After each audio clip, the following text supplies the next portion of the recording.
Disclaimer, आप जो कहानी सुनने जा रहे हैं वह केवल मनोरंजन के उद्देश्य से प्रस्तुत की गई एक काल्पनिक रचना है।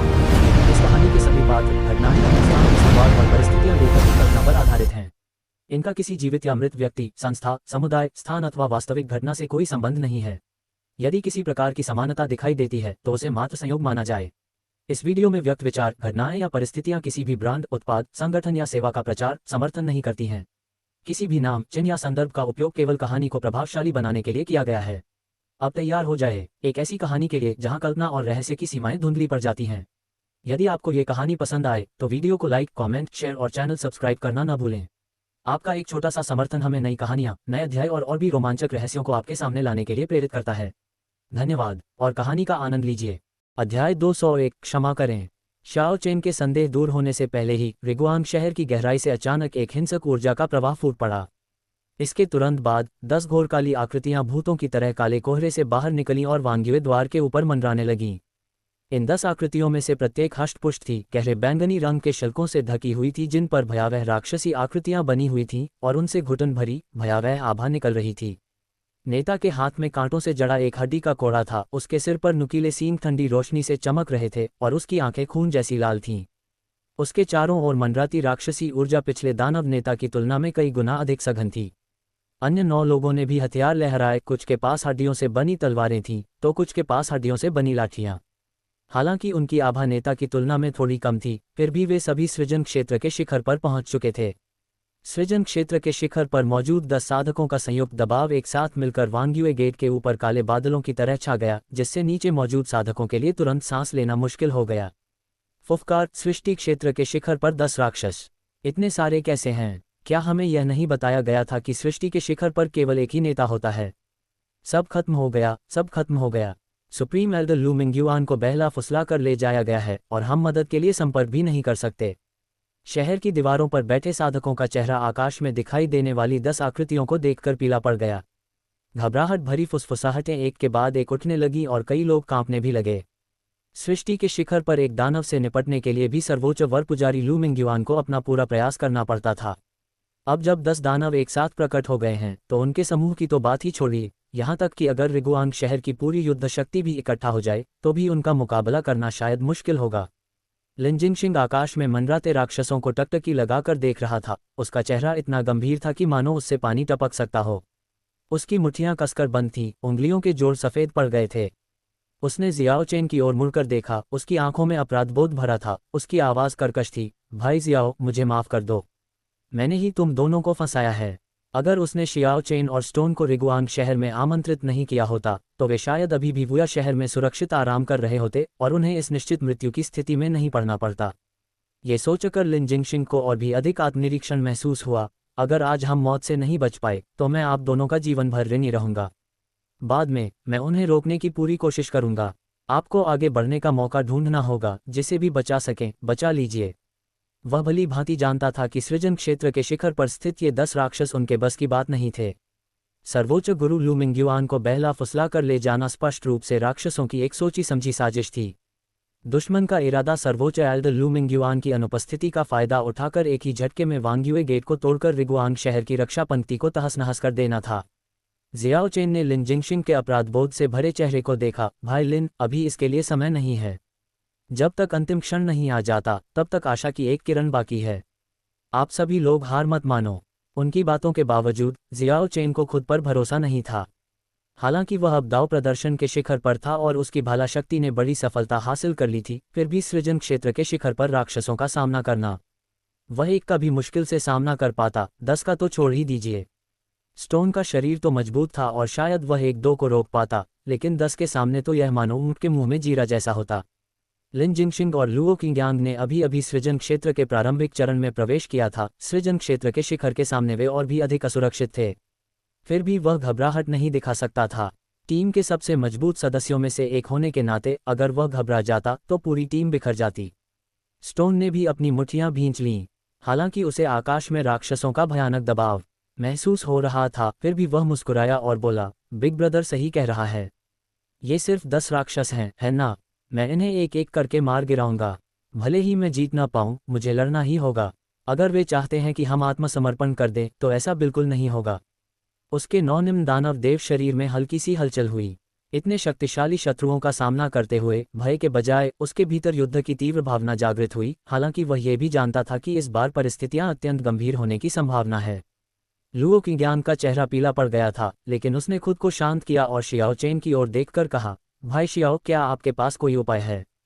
हम अभी सर्वोच्च एल्डर लू मिंग्युआन से संपर्क नहीं कर सकते, नहीं हम अन्य नगर द्वारों से सहायता प्राप्त कर सकते हैं। हम केवल अपने दम पर ही काम कर सकते हैं।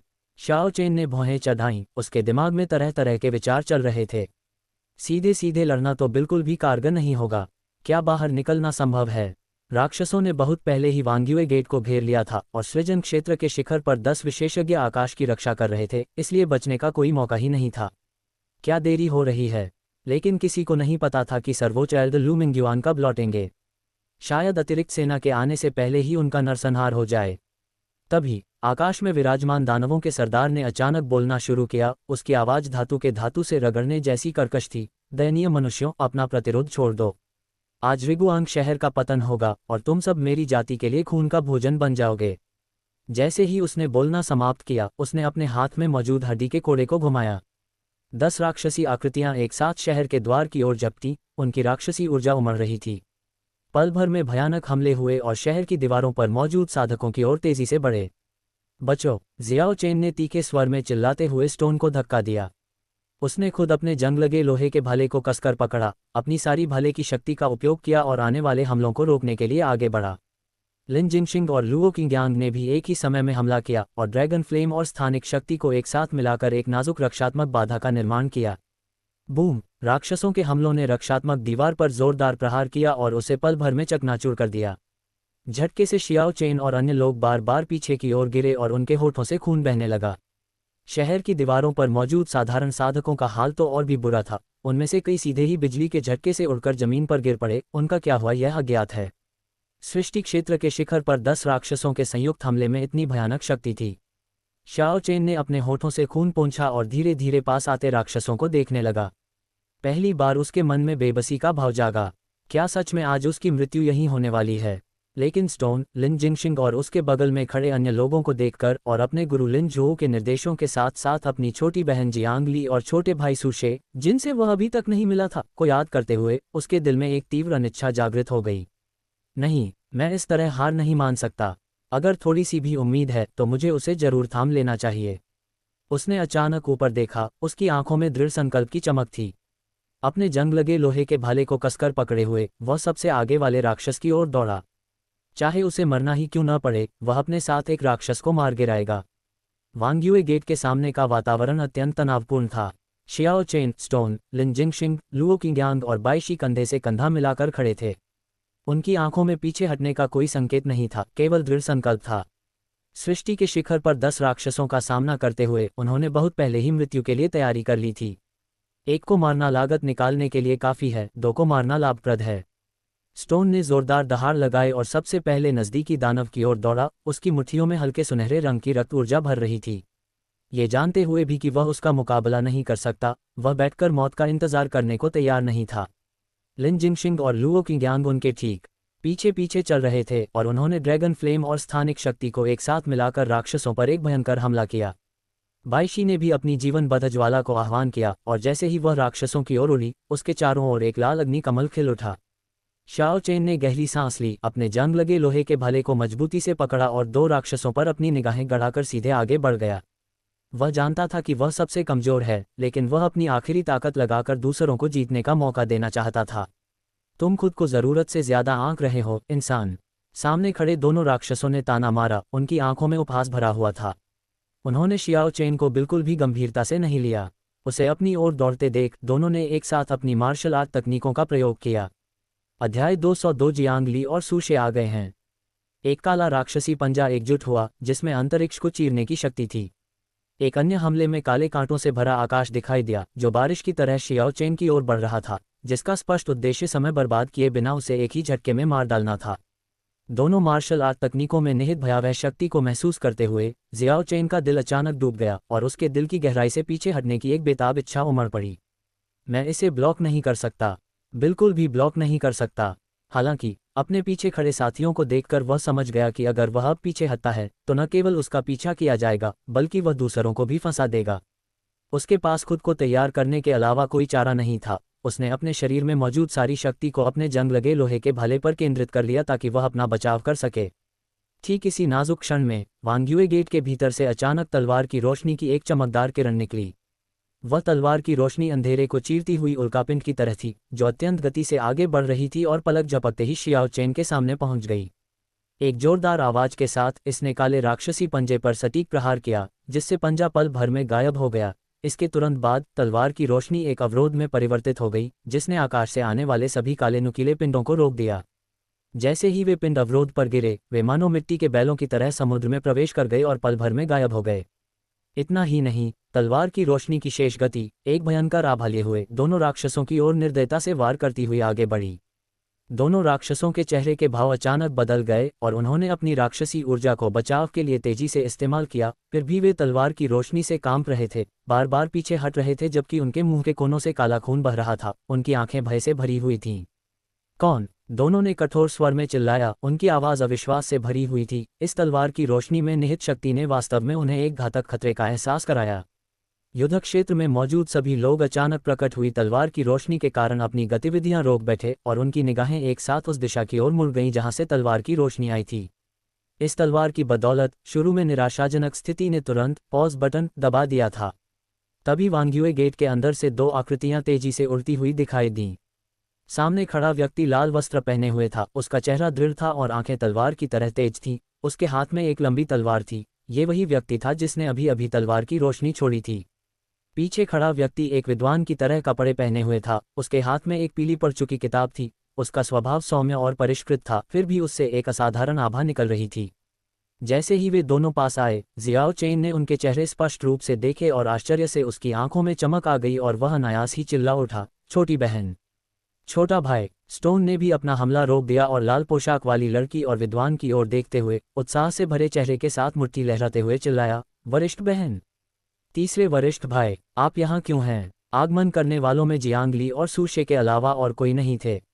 जियांग ली शियाओ चेन के बगल में उतरी, अपनी लंबी तलवार को एक तरफ रख दिया, उसकी ओर सिर हिलाया। उसकी आवाज में थोड़ी चिंता झलक रही थी। बड़े भाई, हमें गुरुजी से खबर मिली और हमें पता चला कि आप रिगुआंग शहर में खतरे में हैं, इसलिए हम तुरंत वहां पहुंचे। सौभाग्य से हम समय पर पहुंच गए। सूशे भी स्टोन के पास गई और मुस्कुराते हुए उसके कंधे पर थपथपाते हुए बोली, छोटे भाई स्टोन, चिंता मत करो, हमारे यहाँ होने से ये राक्षस हालात को पलट नहीं पाएंगे। शाओ चेन उन दोनों को देख रहा था। उसकी उत्तेजना शब्दों में बयां नहीं की जा सकती थी। वह भी अभी अपनी छोटी बहन और छोटे भाई के बारे में सोच रहा था जिनसे वह अभी तक नहीं मिला था। उन्हें उम्मीद नहीं थी कि इस विकट घातक स्थिति में वे मानो स्वर्ग से उतरकर आएंगे और पल भर में युद्ध का रुख बदल देंगे। लिन जिंगशिंग, लुओ किंग्यांग और बाईशी ने अचानक प्रकट हुए जियांग ली और सूशे को हैरानी भरी निगाहों से देखा, फिर भी उन्होंने राहत की सांस ली। ये दोनों चाहे जो भी हों, सृष्टि के शिखर पर दो राक्षसों को एक ही तलवार के वार से खदेड़ देना उनकी असाधारण शक्ति का प्रमाण है। उनके एक साथ आने से शायद आशा की एक किरण जगी थी। हवा में मौजूद 10 राक्षस जियांग ली और सूशे को देख रहे थे। उनके चेहरे इतने उदास थे कि उनसे पानी टपक सकता था। उनका नेतृत्व कर रहे दानव नेता ने जियांग ली के हाथ में मौजूद लंबी तलवार को घूरते हुए ठंडे स्वर में कहा, यह मानव कनिष्ठ कहाँ से आया है जो मेरे दानव वंश के मामलों में हस्तक्षेप करने की हिम्मत कर रहा है? जियांग ली ने अपना सिर उठाया और ठंडे स्वर में उसकी ओर देखते हुए तिरस्कार से कहा, शैतानी गंदगी, तू मेरे सामने दुस्साहस करने की हिम्मत कैसे करता है? आज मैं तुझे मौत का स्वाद चखाऊंगी। जैसे ही उसकी आवाज धीमी हुई, उसके चारों ओर की आभा अचानक बढ़ गई। वास्तव में उसकी साधना भी सृजन क्षेत्र के शिखर पर थी। सूशे ने भी किताब एक तरफ रख दी और उसके शरीर से एक हल्की सुनहरी रोशनी निकली। उसकी आभा सृजन क्षेत्र के अंतिम चरण के साधक के समान थी। यद्यपि जियांग ली से थोड़ी कम थी, फिर भी उसे कम नहीं आंका जा सकता था। शाओ चेन ने उनकी साधना देखी और उसका मन और भी सुखद आश्चर्यचकित हो गया। उसने सोचा भी नहीं था कि इतने लंबे समय तक अलग रहने के बाद भी उसकी छोटी बहन और छोटे भाई की शक्ति इतनी तेजी से बढ़ जाएगी। 10 राक्षसों ने अचानक प्रकट हुए दो शक्तिशाली प्राणियों को देखा। उनके चेहरों से उपहास का भाव बहुत पहले ही गायब हो चुका था, उसकी जगह गंभीरता आ गई थी। उन्होंने शुरू में सोचा था कि जीत उनकी मुट्ठी में है, लेकिन उन्हें दो ऐसे अप्रत्याशित कारकों के अचानक सामने आने की उम्मीद नहीं थी जिससे युद्ध क्षेत्र की स्थिति तुरंत अप्रत्याशित हो जाएगी। जियांग ली ने शियाओ चेन की ओर मुड़कर गहरी आवाज में कहा, वरिष्ठ भाई, आप स्टोन और भाई लिन के साथ मिलकर अन्य राक्षसों को नियंत्रित करें, इस नेता का जिम्मा मुझ पर छोड़ दीजिए। सु शे ने यह भी कहा, मैं आपकी मदद करूंगी। आइए किसी भी तरह की जटिलता से बचने के लिए इन्हें जल्दी से हल कर लें। शाओ चेन ने सिर हिलाया, उसकी आंखों में फिर से लड़ने का जज्बा जाग उठा। ठीक है छोटी बहन, छोटा भाई, सावधान रहना। स्टोन तो अपने हाथ मलते हुए राक्षसों पर दहाड़ रहा था। अब हिसाब बराबर करने का समय आ गया है। जियाओ चेन ने लिन जिंगशिंग, लुओ किंग्यांग और अन्य लोगों के भ्रमित भावों को देखा। वह जानती थी कि वे जियांगली और सु शे को नहीं जानते थे। हालांकि वर्तमान युद्ध की स्थिति गंभीर थी और विस्तृत व्याख्या के लिए समय नहीं था। उन्होंने बस इतना ही कहा, ये मेरी छोटी बहन जियांगली और छोटा भाई सु शे हैं। पहले राक्षसों से निपट लेते हैं, उसके बाद मैं विस्तार से समझाऊंगा। उसकी आवाज़ पूरी तरह से शांत होने से पहले ही जियांगली ने अपनी लंबी तलवार लहराते हुए सृष्टि क्षेत्र के शिखर पर स्थित 4 राक्षसों की ओर सीधा आक्रमण कर दिया था। वह सचमुच 4 के मुकाबले 1 से लड़ने जा रही थी। उसके लाल कपड़े हवा में लहरा रहे थे, उसकी आंखें तलवार की तरह तेज थीं, और तलवार की ऊर्जा उसके शरीर के चारों ओर घूम रही थी। उसमें डर का कोई निशान नहीं था। क्या वह पागल है? अकेले ही सृष्टि के शिखर के 4 विशेषज्ञों से लड़ रही है। ये लड़की कौन है? ये तो बहुत ही ताकतवर है। शहर की दीवार पर बचे हुए किसान इस दृश्य को देखते रहे, एक साथ हौंफते हुए एक के बाद एक विस्मयबोध से भर उठे। अभी कुछ ही क्षण पहले सृष्टि के शिखर पर 10 राक्षसों ने उन्हें इतनी बुरी तरह से घेर लिया था कि वे सांस भी नहीं ले पा रहे थे। फिर भी अब किसी ने अकेले 4 राक्षसों का सामना करने का साहस दिखाया। ऐसा साहस और शक्ति सचमुच अकल्पनीय थी। लिन जिंगशिंग और लुओ किंग्यांग ने एक दूसरे की ओर देखा। दोनों ने एक दूसरे की आंखों में हैरानी देखी। उन्होंने तुरंत अपने हथियारों पर अपनी पकड़ मजबूत की और बचे हुए राक्षसों की ओर धावा बोल दिया। जियांगली और सु शे के दबाव को साझा करने से अब उनमें लड़ने की ताकत आ गई थी। जियांगली चारों राक्षसों के सामने दौड़ पड़ी, पीछे हटने के बजाय आगे बढ़ी। उसने अपनी लंबी तलवार को क्षैतिज रूप से पकड़ा, अपनी कलाई घुमाई और हल्की सी चीख मारी। स्वीप उग्र तारा घूमता हुआ मैदान। जैसे ही आवाज धीमी हुई, लंबी तलवार के घूमते ही अनगिनत प्रचंड तलवार ऊर्जा चमकदार चिंगारियों की तरह ब्लेड से बेतहाशा फैल गई। इसने एक विशाल पंखे के आकार का आक्रमण क्षेत्र बनाया, जिसने चारों राक्षसों को घेर लिया। तलवार की ऊर्जा से चकाचौंध कर देने वाली लाल रोशनी निकल रही थी और तापमान चौंकाने वाला रूप से अधिक था। ये जहां भी जाती, हवा झुलसकर विकृत हो जाती और हल्की मोहक फुसफुसाहट सुनाई देती। चारों राक्षसों के चेहरे के भाव बदल गए और उन्होंने तुरंत अपनी राक्षसी ऊर्जा को रक्षा के लिए इकट्ठा किया। हड्डियों से बने ब्लेड और लाठियां लहराते हुए काली राक्षसी ऊर्जा ने मिलकर अवरोधों का निर्माण कर दिया। हालांकि जियांगली की तलवार की ऊर्जा न केवल प्रचंड थी, बल्कि उसमें मन को मोहित करने की शक्ति भी थी। जैसे ही उनका संपर्क हुआ, चारों राक्षसों के दिलों में बेचैनी का भाव जागा और उनकी गति आधी धड़कन धीमी हो गई। बैंग बैंग बैंग, तलवार की ऊर्जा ने राक्षसी ऊर्जा अवरोधों पर प्रहार किया, जिससे गर्जना की आवाजें निकलीं और काले अवरोध तुरंत दरारों से भर गए। एक राक्षस समय पर प्रतिक्रिया करने में विफल रहा और तलवार की ऊर्जा की एक लकीर उसके कंधे को छूकर निकल गई। उसकी खाल तुरंत जल गई, काला खून फैल गया और वह दर्द से कराह उठा। इस तलवार की ऊर्जा विचित्र है। अध्याय 203, वीर योद्धा, राज्य की ढाल और रक्षक। ये देखकर दानव सरदार का चेहरा और भी उदास हो गया। जैसे ही वह मदद के लिए आगे बढ़ने वाला था, सु शे ने उसका रास्ता रोक दिया। पीले पड़ चुके एक स्क्रॉल को पकड़े हुए सु शे दानव नेता के सामने खड़ा था। उसने हमला करने की जल्दी नहीं की, बल्कि धीरे से अपना सिर उठाया। उसकी निगाहें दृढ़ थीं और उसने स्पष्ट स्वर में कहा, काश लोनचेन का उड़ने वाला सेनापति यहाँ होता तो वह के घोड़ों को इन पर्वत पार नहीं करने देता। जैसे ही श्लोक समाप्त हुआ, उनकी साहित्यिक ऊर्जा एक ज्वार की लहर की तरह फूट पड़ी और उस पांडुलिपि से सुनहरी रोशनी फैल गई। ये हवा में ही एक कवचधारी और लंबे भाले को पकड़े हुए सेनापति के प्रेत स्वरूप में सिमट गया, बिल्कुल कविता में वर्णित लोंगचेन के उड़ने वाले सेनापति की छवि। उस प्रेत के पीछे साहित्यिक ऊर्जा से निर्मित अनगिनत सैनिक और युद्ध के घोड़े व्यवस्थित पंक्तियों में खड़े थे। तलवारें, भाले और कुल्हाड़ी लहरा रहे थे। उनकी गति अद्भुत थी, मानो सचमुच हजारों सैनिक युद्ध के मैदान में उतर आए हों। मारना, सु शे ने धीरे से चिल्लाया और सेनापति के प्रेत ने अचानक अपना लंबा भाला घुमाया, जिससे उसके पीछे मौजूद हजारों सैनिक तुरंत चारों राक्षसों की ओर दौड़ पड़े।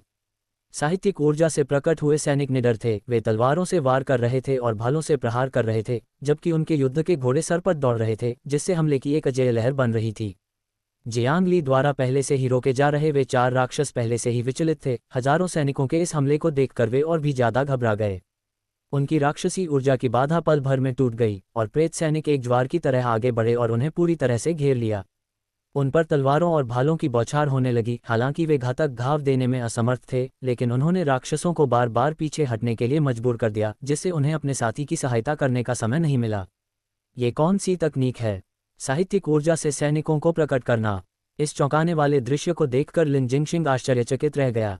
उसने हमले का ऐसा अनोखा तरीका पहले कभी नहीं देखा था। महज एक पंक्ति की कविता से हजारों सैनिकों को इकट्ठा कर लेना। सू शे की ताकत शायद जियांग ली से भी कहीं ज्यादा छिपी हुई थी। लुओ किंग्यांग ने भी सिर हिलाया, उसकी आंखों में गंभीरता झलक रही थी। भाई शियाओ के साथी शिष्य सचमुच बहुत शक्तिशाली हैं। उनके यहाँ होने से शायद हम वांग्युए द्वार पर कब्जा बनाए रख सकें। जियांग ली और सूशे की आकृति देखकर जियाओ चेन को राहत महसूस हुई। इतने लंबे समय तक अलग रहने के बाद उसकी छोटी बहन और छोटा भाई इतनी तरक्की कर चुके थे, खासकर सूशे की साहित्यिक ऊर्जा से सैनिकों को प्रकट करने की क्षमता, जो वास्तव में अप्रत्याशित थी। अब वह जरा भी नहीं हिचकिचाया। जंग लगे लोहे के भाले को कसकर पकड़े हुए वह निकटतम दानव की ओर दौड़ा। उसकी भाले की शक्ति प्रचंड हो उठी और भाले की नोक सीधे प्रतिद्वंद्वी की छाती पर जा लगी। स्टोन भी आगे बढ़ा, अपनी मुठ्ठियां लहराते हुए। हल्के सुनहरे रक्त की ऊर्जा संघनित होकर दानव के सिर की ओर प्रहार करने लगी। चून की वरिष्ठ बहन और तीसरे वरिष्ठ भाई इतने शक्तिशाली हैं, मैं पीछे नहीं रह सकता। एक क्षण के लिए वांग्युए द्वार के सामने युद्ध की स्थिति पूरी तरह से उलट गई। जियांग ली ने अकेले ही चारों राक्षसों से लड़ाई लड़ी। उसकी यंगहो तलवार की ऊर्जा लगातार राक्षसों को दबा रही थी। सूशे के फ्लाइंग जनरल प्रेत ने हजारों सैनिकों का नेतृत्व किया और विरोधियों को नियंत्रण में रखा। जियाओ चेन, स्टोन, लिन जिंगक्सिंग, लुओ किंग्यांग और अन्य लोगों ने बचे हुए राक्षसों से लड़ाई लड़ी। हालांकि यह अभी भी खतरनाक था, लेकिन अब यह निश्चित रूप से मौत का जाल नहीं था। हवा में मौजूद दानव सरदार ने यह दृश्य देखा और क्रोध से दहाड़ा, लेकिन सूशे के साहित्यिक ऊर्जा के प्रेत ने उसे रोक लिया और वह भाग नहीं सका। उसे उम्मीद नहीं थी कि जो स्थिति पहले उसके नियंत्रण में थी, वह अचानक प्रकट हुए इन दो इंसानों के कारण पूरी तरह बदल जाएगी। उसके दिल में हत्या का इरादा और भी प्रबल हो गया, लेकिन साथ ही वह थोड़ा सतर्क भी हो गया। ये देखकर शहर की दीवार पर मौजूद साधकों का हौसला बढ़ा। उन्होंने अपने हथियार उठाए और बचे हुए दानव सैनिकों पर टूट पड़े। पहले की निराशा पूरी तरह से दूर हो चुकी थी, उसकी जगह लड़ने की प्रबल इच्छाशक्ति ने ले ली थी। जियांग ली की तलवार की ऊर्जा एक बार फिर निकली और पंखे के आकार की लाल रोशनी ने चारों राक्षसों को घेर लिया। प्रचंड शक्ति ने उनकी खाल को झुलसा दिया और अस्पष्ट फुसफुसाहट ने उनकी गतिविधियों को और भी धीमा कर दिया। सूशे ने एक और श्लोक का पाठ किया, जिससे साहित्यिक ऊर्जा का प्रेत और भी अधिक ठोस हो गया और हजारों सैनिकों का आक्रमण और भी अधिक हिंसक हो गया। शाओ चेन ने इस अवसर का लाभ उठाया। उसका जंग लगा लोहे का भला अपने बिल से निकले हुए विषैले सांप की तरह प्रहार करते हुए उसके सामने मौजूद राक्षस की छाती को भेद गया। स्टोन ने राक्षस के सिर पर मुक्का मारा, जिससे प्रतिद्वंद्वी का दिमाग चकनाचूर हो गया। ये लड़ाई तेजी से मानव साधकों के पक्ष में झुक रही थी। वांग्युए गेट के युद्ध क्षेत्र में भीषण लड़ाई पूरे जोर पर थी। जियांग ली की यंगहो तलवार की ऊर्जा चार राक्षसों की राक्षसी ऊर्जा से टकराई, जिससे चिंगारियां उड़ने लगीं। शाओ चेन की स्पीयर इंटेंट ने एक खतरनाक मुकाबले में अपने प्रतिद्वंद्वी के साथ वार पलटवार किया, जबकि स्टोन ने राक्षसों से नंगे हाथों से लड़ाई की। उसके मुक्कों के मांस पर पड़ने की आवाज इतनी तेज थी कि कान बहरे हो रहे थे। केवल वह युद्ध क्षेत्र जहां सूशे खड़ी थी, एक ऐसी सुकून की भावना को दर्शाता था जो आसपास के वातावरण से पूरी तरह से मेल नहीं खाती थी। ऐसा नहीं था कि सूशे का सामना करने वाले राक्षस कमजोर थे, इसके विपरीत उसके चारों ओर मौजूद सृजन क्षेत्र के शिखर के चार राक्षस, शियाओ चेन और स्टोन, जिन विरोधियों से लड़ रहे थे, उनसे कहीं अधिक शक्तिशाली थे। लेकिन जब से युद्ध शुरू हुआ था, सूशे अपनी जगह पर खड़ा रहा, अपने हाथ में स्क्रॉल पकड़े हुए। उसके शरीर के चारों ओर एक हल्की सुनहरी आभा मंडरा रही थी। कन्फ्यूशियस के साधकों की यही मूलभूत ऊर्जा थी, महान आत्मा जो विशाल और अटल थी। धधकते सूरज की तरह ये स्वाभाविक रूप से सभी बुरी और राक्षसी शक्तियों को दबा देती थी। इस महान आत्मा द्वारा निर्मित आभा एक अदृश्य अवरोध की तरह काम करती थी। 3 झांक के दायरे में आने वाला कोई भी निम्न स्तरीय दानव सैनिक धार्मिक ऊर्जा से जलकर तुरंत राख में बदल जाता था। परिणामस्वरूप सूशे के चारों ओर एक निर्वात क्षेत्र बन गया था और कोई भी दानव सैनिक जल्दबाजी में पास आने की हिम्मत नहीं कर रहा था। यहाँ तक कि उसे घेरने वाले चारों राक्षसों को भी धार्मिक ऊर्जा के क्षरण का विरोध करने के लिए अपनी राक्षसी ऊर्जा को लगातार प्रसारित करना पड़ता था, जिससे उनकी गति सामान्य से कई डिग्री धीमी हो जाती थी। ये किस प्रकार की रहस्यमयी ऊर्जा है? ये हमें इतना क्यों दबाती है? एक दानव ने दांत पीसते हुए गुर्राया और साहित्यिक ऊर्जा के सैनिकों को रोकने के लिए हड्डी की छड़ी लहराई। वह स्पष्ट रूप से महसूस कर सकता था कि उसके शरीर के भीतर की राक्षसी ऊर्जा तेजी से पिघल रही थी, जैसे बर्फ धधकती आग के सामने पिघल जाती है। यदि उसकी गहन साधना न होती, तो वह बहुत पहले ही धार्मिक ऊर्जा में समाहित हो चुका होता। अन्य 3 राक्षसों ने भी अपनी बात रखी, उनके चेहरे निराशा से भरे हुए थे। उनकी जिन भयावह गुप्त तकनीकों में वे निपुण थे, वे महान आत्मा के सामने बेकार साबित हुईं और उनका बिल्कुल भी उपयोग नहीं किया जा सका। सु शे की साहित्यिक ऊर्जा की अभिव्यक्तियों का मुकाबला करने के लिए वे केवल अपने भौतिक शरीर और साधारण राक्षसी ऊर्जा हमलों पर ही निर्भर रह सकते थे। सु शे, हालांकि, शांत और संयमित रहे।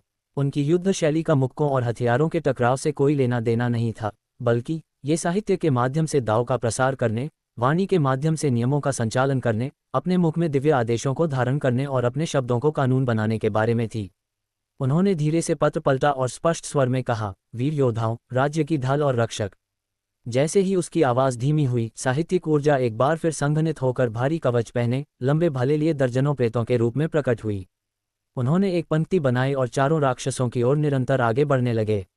यद्यपि इन सैनिक प्रेतों का कोई भौतिक शरीर नहीं था, फिर भी वे मातृभूमि और देश की रक्षा की महान भावना से ओतप्रोत थे। उनके भाले के प्रत्येक प्रहार ने राक्षसों को बार बार पीछे हटने पर मजबूर कर दिया। चारों राक्षस अब और सहन नहीं कर सके और उन्होंने एक जोखिम भरा कदम उठाने का फैसला किया। वे एक साथ राक्षसी ऊर्जा से भर उठे और देखते ही देखते उनके पूरे शरीर को काले धुंध ने घेर लिया। महान आत्मा के क्षरण को जबरदस्ती सहते हुए उन्होंने साहित्यिक ऊर्जा सैनिकों की बाधा को तोड़ दिया और सु शे की ओर झपटे। वे जानते थे कि जब तक वे सु शे के करीब पहुंचकर उसे मार नहीं देते, साहित्यिक ऊर्जा के ये परेशान करने वाले सैनिक अपने आप ही ध्वस्त हो जाएंगे। राक्षसों को अपने पास पहुंचते देख सु शे शांत रहा। उसने धीरे से अपना सिर उठाया, उसकी निगाहें किसी तालाब की तरह गहरी थीं, और उसने एक और श्लोक पढ़ा, ताई पर्वत विशाल है, लू राज्य का समर्थन प्राप्त है। जैसे ही ये छोटे छोटे 8 अक्षर गिरे, सुनहरी साहित्यिक ऊर्जा एक ज्वार की लहर की तरह स्क्रॉल से बाहर निकली और सु शे के चारों ओर संघनित होकर एक विशाल पर्वत के आभास में तब्दील हो गई। उबड़ खाबड़ चट्टानों से युक्त पर्वत शिखर बादलों में ऊंचाई तक फैला हुआ था, जो ताई पर्वत जितना स्थिर होने की राजसी गति को धारण किए हुए था और सु शे को अपने भीतर मजबूती से सुरक्षित रखे हुए था। बूम बूम बूम, चारों राक्षसों के हमले पहाड़ के प्रेत पर भयंकर रूप से बरसे, हड्डियों के ब्लेड से वार किए गए और राक्षसी ऊर्जा की बौछार हुई, लेकिन वे चट्टान पर केवल कुछ हल्के सफेद निशान ही छोड़ पाए, एक भी दरार पैदा करने में असमर्थ रहे। अध्याय 204, दबाव। पर्वतीय प्रेत स्थिर रहा, बल्कि उससे भी अधिक शक्तिशाली महान आत्मा का विकिरण हुआ, जिससे राक्षसों को बार बार पीछे हटने के लिए मजबूर होना पड़ा और उनकी राक्षसी ऊर्जा का काफी हिस्सा नष्ट हो गया। असंभव, ये किस तरह का बचाव है? एक राक्षस ने अपनी आंखें चौड़ी कर लीं, उसकी आवाज़ अविश्वास से भरी हुई थी। सृष्टि के शिखर पर मौजूद उन चारों ने मिलकर भी एक मानव साधक की रक्षा पंक्ति को भेदने में असमर्थता जताई, ये सरासर अपमान था। एक और दानव इतना क्रोधित था कि वह क्रोध से उछल रहा था। अपनी हड्डी के भाले को लहराते हुए उसने फिर से पर्वतीय प्रेत पर हमला किया, लेकिन एक बार फिर पीछे धकेल दिया गया। उसकी बाँह सुन्न हो गई थी और उसके मुंह के कोने से काला खून बह रहा था। सु शे को शांति से अपनी किताब के पन्ने पलटते देख वह गुस्से से दांत पीस रहा था, लेकिन खुद को असहाय महसूस कर रहा था। प्रतिद्वंद्वी मानो कांसे और लोहे की दीवारों के पीछे दुबका हुआ था, जिससे उसे वार करने का कोई मौका नहीं मिल रहा था। सु शे पर्वत के प्रेत स्वरूप के भीतर खड़ा था और अपने चेहरे पर सौम्य मुस्कान लिए हुए क्रोधित राक्षसों को देख रहा था। किंगयुन संप्रदाय में एकांतवास के दौरान साधना करते हुए उन्होंने न केवल अपनी महान आत्मा को पूर्णता तक निखारा था, बल्कि शब्दों से कानून को नियंत्रित करने की अपनी क्षमता को भी चरम सीमा तक पहुंचा दिया था। उनके अनुसार युद्ध का मूल तत्व तर्क में निहित था। माउंट ताई दृढ़ खड़ा है में निहित स्थिरता का सिद्धांत राक्षसों की विनाश की अवधारणा से कहीं श्रेष्ठ था। सिद्धांत जितना महान होता था, रक्षा उतनी ही मजबूत होती जाती थी, और राक्षसों द्वारा इसे भेदने का प्रयास करना मात्र एक कोरी कल्पना थी। तुम राक्षस, आम लोगों पर कहर बरपाने वाले और स्वर्गीय मार्ग का उल्लंघन करने वाले, धर्म द्वारा कुचले जाने के लिए नियत हो। सु शे ने उदासीनता से बात की। उसकी आवाज़ तेज नहीं थी, फिर भी उसमें एक निर्विवाद शक्ति थी। यदि तुम्हें अब भी पीछे हटने का समय नहीं पता, तो मुझे दोष मत देना कि मैंने अपनी दिव्य आत्मा का उपयोग करके तुम दुष्ट प्राणियों का शुद्धिकरण किया है। बोलते बोलते उन्होंने अपनी किताब के पन्ने पलटे और जोर से जपने लगे। स्वर्ग ने जनसमूह को वस्तुओं और नियमों के साथ जन्म दिया। लोग अपने सदाचारी चरित्र से प्रेम करते हुए अपने मानदंडों को थामे रहते हैं। स्वर्णिम साहित्यिक ऊर्जा एक बार फिर हिंसक रूप से उमड़ पड़ी और पर्वतीय आकृति पर अनगिनत प्रतीक प्रकट हुए, जबकि ठोस रूप में मूर्त महान आत्मा चारों राक्षसों की ओर तेजी से बढ़ी। राक्षसों को केवल अपने शरीर का भारीपन महसूस होने लगा। उनके भीतर की राक्षसी ऊर्जा लगभग जमने लगी और यहाँ तक कि सांस लेना भी मुश्किल हो गया। धिक्कार है, ये बच्चा तो हद से ज्यादा अजीब है। चारों राक्षसों ने एक दूसरे की ओर देखा और दोनों की आंखों में पीछे हटने का इरादा स्पष्ट दिखाई दिया। अगर वे यहाँ समय बर्बाद करते रहे तो संभवतः नोबल स्पिरिट द्वारा उन्हें थकाकर मार डाला जाएगा। यहाँ इतनी निराशाजनक रूप से पिटने के बजाय अपने अन्य साथियों की सहायता के लिए जाना बेहतर होगा। लेकिन जैसे ही वे पीछे हटने की तैयारी कर रहे थे, सुशे ने अपना सिर थोड़ा हिलाया और उसके मुख से एक और श्लोक निकला। धार्मिक शक्ति एक झांग ऊपर उठती है, राक्षस एक ची ऊपर उठता है। साहित्यिक ऊर्जा पल भर में एक सुनहरी श्रृंखला में संघनित हो गई, जो एक लंबे सांप की तरह चारों राक्षसों की ओर कुंडली मारकर बढ़ गई। वह जंजीर परम पूज्य आत्मा को धारण किए हुए थी और जहां भी वह जाती, राक्षसी ऊर्जा एक एक करके नष्ट होती चली जाती। चारों राक्षस बुरी तरह भयभीत हो गए और अपनी जान बचाने के लिए भागने को विवश थे। फिर भी एक दानव का टखना जंजीर में फंसा हुआ था और पवित्र आत्मा ने तुरंत उसके शरीर में प्रवेश कर लिया, जिससे वह दर्द से चीख उठा। अन्य युद्ध क्षेत्रों में मौजूद साधकों की नज़रों में सुशे की जीत और भी आश्चर्यजनक थी। भाई सू के तरीके तो वाकई अद्भुत हैं। वो बिना हिले डुले बस बैठे बैठे ही राक्षसों को भगा सकते हैं। लिन जिंगशिंग अपने प्रतिद्वंद्वी के हमलों से बचाव करते हुए विस्मय बोध से भर उठा। शाओ चेन ने भी सहमति में सिर हिलाया, उसका हृदय संतुष्टि से भर गया था। उसके छोटे भाई की महान आत्मा वास्तव में राक्षसों के लिए अभिशाप थी। उसके यहाँ होने से वांग्युए गेट की रक्षा पंक्ति को सुरक्षा की एक और परत मिल गई थी। जहां तक उन 4 राक्षसों की बात है जो सुशे पर क्रोधित होकर अपने दांत पीस रहे थे, सुरक्षित स्थान पर भागने के बाद उन्होंने सुशे के चारों ओर मौजूद पर्वतीय प्रेत को घृणा से दांत पीसते हुए देखा, फिर भी उन्होंने एक कदम भी आगे बढ़ाने की हिम्मत नहीं की। वे अपना क्रोध केवल अन्य साधकों पर ही निकाल सकते थे और युद्ध का रुख मोड़ने के प्रयास में शियाओ चेन के युद्ध क्षेत्र की ओर बढ़ गए। ये देखकर सुशे ने तुरंत जोर से चिल्लाकर कहा, बड़े भाई सावधान रहें। उसी समय उन्होंने एक और श्लोक पढ़ा और उनकी साहित्यिक ऊर्जा कई सुनहरे लंबे तीरों में परिवर्तित हो गई, जो आक्रमणकारी राक्षसों की ओर चलने लगे। हालांकि वे घातक क्षति नहीं पहुंचा सके, लेकिन उन्होंने उन्हें अपनी गति धीमी करने के लिए मजबूर कर दिया। जिस राक्षस की एड़ी सोने की जंजीर में फंस गई थी, वह पागलों की तरह व्यवहार कर रहा था और वह नेक आत्मा हड्डी में फंसे कीड़े की तरह थी। ये श्रृंखला के माध्यम से उसके शरीर पर लगातार आक्रमण करता रहा, उसकी नसों और आत्मा के मूल को जलाता रहा। हर संघर्ष उसे ऐसा महसूस कराता था मानो उसकी आत्मा आग पर भुन रही हो। मुझे जाने दो, तुम धिक्कार है इंसान। वह दहाड़ उठा और अपनी हड्डी की तलवार लहराते हुए जंजीर पर बेतहाशा वार करने लगा, जबकि काली राक्षसी ऊर्जा ज्वार की तरह जंजीर की ओर उमड़ पड़ी और उसे पिघलाने की कोशिश करने लगी। लेकिन सोने की वह श्रृंखला महान आत्मा से संघनित थी, जो स्वाभाविक रूप से राक्षसी बुराई को दबा देती थी। राक्षसी ऊर्जा न केवल श्रृंखला को नष्ट करने में विफल रही, बल्कि इसके बजाय धार्मिक ऊर्जा द्वारा जलकर राख हो गई और धीरे धीरे गायब होकर शून्य में विलीन हो गई। जंजीर और भी कसती गई और दानव का टखना इतना छिल गया कि वह खून से लथपथ हो गया। काला खून जंजीर से टपक रहा था, जो हवा में मौजूद धार्मिक ऊर्जा द्वारा वाष्पित हो गया। उसने सुशे की ओर देखा, जो कुछ ही दूरी पर शांति से खड़ा था। उसकी आंखों में आक्रोश और भय भरा हुआ था। उसने हमले का ऐसा विचित्र तरीका पहले कभी नहीं देखा था, न तो मुक्कों और लातों से लड़ना, न ही आध्यात्मिक ऊर्जा से युद्ध करना, बल्कि केवल कविता की कुछ पंक्तियों और प्रकाश की कुछ किरणों से ही वह एक हताश स्थिति में फंस गया था। सुशे हालांकि शांत रहा। उसने बेतहाशा संघर्ष कर रहे राक्षस को देखा, धीरे से अपना दाहिना हाथ उठाया, अपनी उंगली की नोक पर सुनहरी साहित्यिक ऊर्जा की एक हल्की सी धारा को संघनित किया और धीरे से एक शब्द बोला, दबाओ। जैसे ही शब्द बोले गए, साहित्यिक ऊर्जा का वह हल्का सा अंश पल भर में हथेली के आकार के सुनहरे अक्षर दबाओ में बदल गया।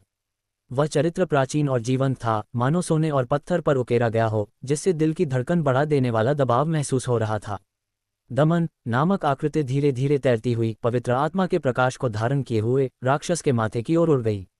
राक्षस ने पास आते हुए दमन नामक पात्र को देखा और उसके दिल में भय सुनामी की तरह फूट पड़ा। वह स्पष्ट रूप से महसूस कर सकता था कि इस चरित्र में एक ऐसी शक्ति निहित है जो उसकी आत्मा को कुचलने में सक्षम है। ऐसा प्रतीत हुआ मानो एक बार छूने पर ही उसकी आत्मा का मूल तत्व पल भर में चकनाचूर हो जाएगा। नहीं, मैं मरना नहीं चाहता। उसने अपनी आखिरी ताकत का इस्तेमाल करते हुए जंजीर से मुक्त होने की कोशिश की और यहाँ तक कि वह अपनी ही राक्षसी ऊर्जा को विस्फोटित करके उसके साथ ही नष्ट होना चाहता था। लेकिन सोने की जंजीर ने लोहे के चिमटे की तरह उसके टखने को कसकर जकड़ लिया था और महान आत्मा ने बहुत पहले ही उसकी आध्यात्मिक ऊर्जा के प्रवाह को रोक दिया था। उसे आत्मा विनाश का मौका भी नहीं मिला। अंततः दमन का प्रतीक राक्षस के माथे पर मजबूती से स्थापित हो गया और सुनहरी रोशनी तुरंत फैल गई, जिससे उसका पूरा सिर ढक गया। युद्ध क्षेत्र में एक तीखी चीख गूंजी, लेकिन वह केवल एक पल के लिए ही सुनाई दी। राक्षस का शरीर, जो पहले बेतहाशा संघर्ष कर रहा था, अचानक रुक गया, मानो उसकी सारी शक्ति समाप्त हो गई हो। उसकी आंखों की चमक फीकी पड़ गई, केवल खोखली सी खालीपन रह गई। उसके माथे पर सुनहरे रंग का दमन अक्षर लगातार झिलमिला रहा था और ऐसा लग रहा था मानो उसके भीतर अनगिनत छोटे सुनहरे अक्षर बह रहे हों, जो उसकी आत्मा का गला घोंट रहे हों। युद्ध के मैदान में सभी की निगाहें इस दृश्य पर टिक गईं।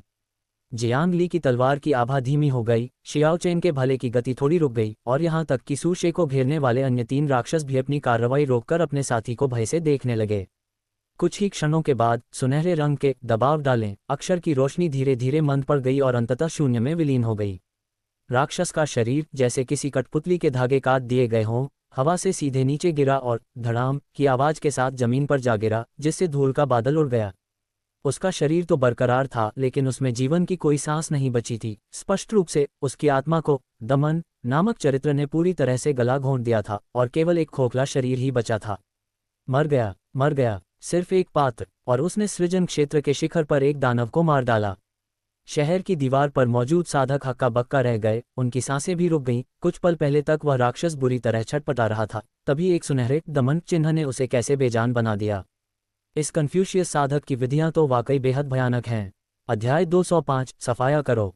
सू शे को घेरने वाले तीनों राक्षस इतने भयभीत थे कि वे बार बार पीछे हट रहे थे। उनके चेहरे कागज की तरह पीले पड़ गए थे और उनकी आंखों में अविश्वास और भय भरा हुआ था जब वे उसे देख रहे थे। वे मृत राक्षस के बराबर ही बलवान थे और यद्यपि वे अभी अभी अपने साथी का जंजीरों में जकड़े होने के लिए मजाक उड़ा रहे थे, लेकिन अब उन्हें अपने पूरे शरीर में एक सिहरन महसूस हुई। अगर कुछ ही पल पहले वे लोग इस जाल में फंसे होते तो शायद उनका भी यही हाल होता। ये व्यक्ति बेहद भयानक है, एक दानव ने कांपती आवाज में कहा। उसका हाथ उसकी हड्डी की छड़ी को कांपते हुए पकड़े हुए था। वह तो लड़ ही नहीं रहा, वह तो हमें कुचल रहा है। हम उसका मुकाबला नहीं कर सकते। एक और दानव ने बार बार सिर हिलाया, उसकी आंखों में पीछे हटने का भाव था। चलो जल्दी से यहाँ से निकल चलते हैं। उससे लड़ते रहने का मतलब केवल मृत्यु ही होगा। उनमें अब पहले जैसा अहंकार नहीं बचा था। वे बस इस भयानक कन्फ्यूशियस साधक से जल्द छुटकारा पाना चाहते थे। लेकिन जैसे ही वे भागने के लिए मुड़े, सू शे ने फिर से बात की। उसकी आवाज अभी भी कोमल थी, फिर भी उसमें एक निर्विवाद शक्ति थी। चूंकि तुम मेरे क्षेत्र पर आक्रमण करने आए हो, तो तुम अपनी मर्जी से आने जाने की उम्मीद कैसे कर सकते हो।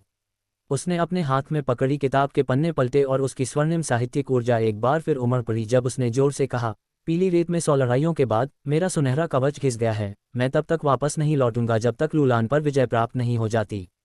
साहित्यिक ऊर्जा पल भर में अनगिनत प्रेत सैनिकों में परिवर्तित हो गई, जो सुनहरे कवच पहने हुए थे, लंबे भले पकड़े हुए थे और एक पंक्ति बनाकर तीनों राक्षसों के पीछे हटने के रास्ते को रोक रहे थे। प्रेत सैनिकों के चारों ओर मौजूद दिव्य आत्मा की तीव्रता लगातार बढ़ती गई, जिससे एक सुनहरा अवरोध उत्पन्न हुआ जिसने तीनों राक्षसों को उसके भीतर फंसा लिया। जाना चाहते हो? पहले अपनी जिंदगी पीछे छोड़ दो। सू शे धीरे से आगे बढ़ी और उसके हाथ में रखी किताब को नरमी से बंद कर दिया। तुम शैतानों ने दुनिया में अराजकता फैला दी है। आज मैं तुम्हें चखाऊंगा कि महान आत्मा क्या होती है और स्वर्ग के नियमों द्वारा असहनीय होने का क्या अर्थ है। तीनों राक्षसों ने अपने चारों ओर मौजूद सुनहरे कवच वाले सैनिकों को देखा, फिर जमीन पर पड़े अपने साथी के शव को देखा और लड़ने की उनकी इच्छा पूरी तरह से खत्म हो गई। वे जानते थे कि वे बच नहीं सकते। सू शे की तकनीक का सामना करते हुए, जो बोले गए शब्द को कानून बना देने के समान थी, उनमें प्रतिरोध करने का साहस भी नहीं बचा था। युद्ध क्षेत्र के अन्य कोनों में जियांग ली, शियाओ चेन और अन्य लोगों ने इस अवसर का लाभ उठाते हुए अपने अपने प्रतिद्वंद्वियों पर भयंकर हमले किए। जियांग ली की यंगहोल तलवार की ऊर्जा फिर से फूट पड़ी, जिससे पंखे के आकार का लाल प्रकाश चारों राक्षसों को घेर लिया। जलती हुई तलवार की ऊर्जा ने उनकी खाल को झुलसा दिया और विस्मय की शक्ति ने उनकी गति को और भी धीमा कर दिया।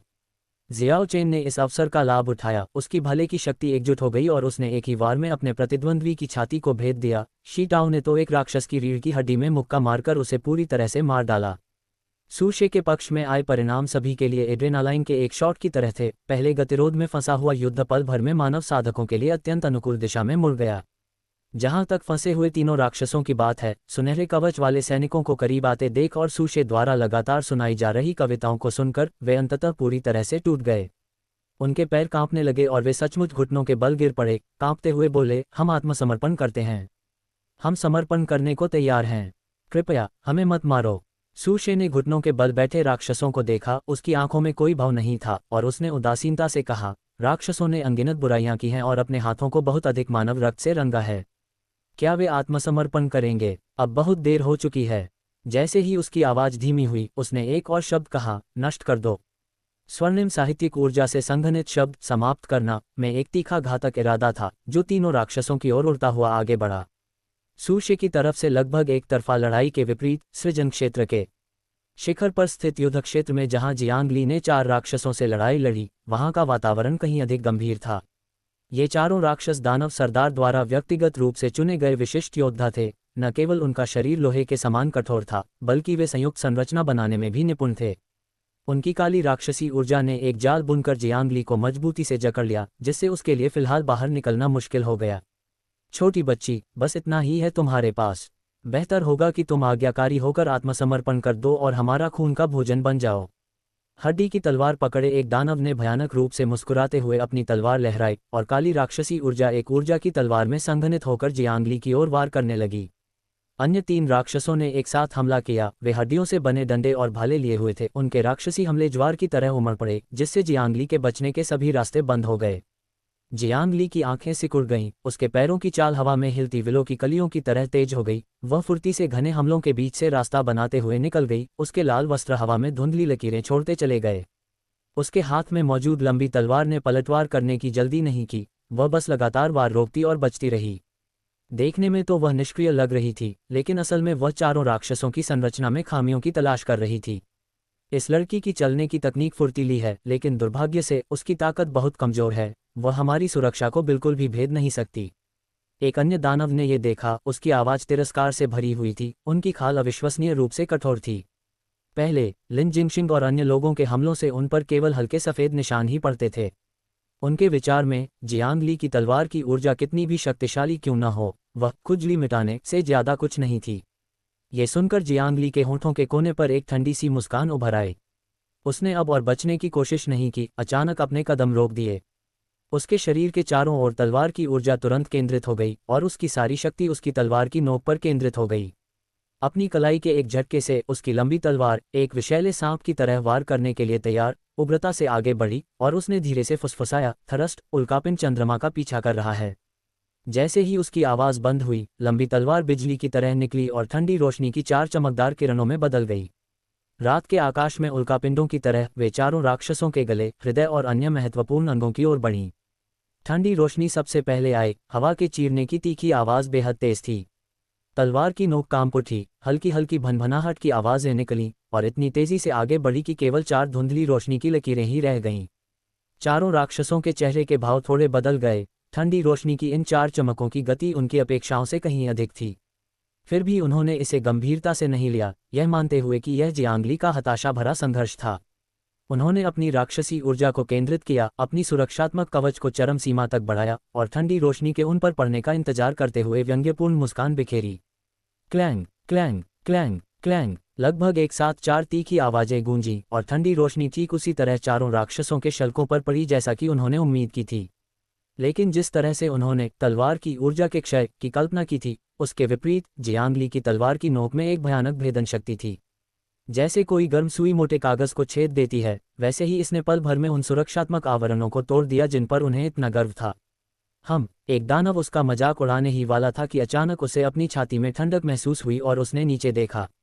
उसने अपनी खाल के नीचे एक छोटा सा खून से सना हुआ छेद देखा, जिससे काला खून रिस रहा था और उस घाव से तेज दर्द फैल गया।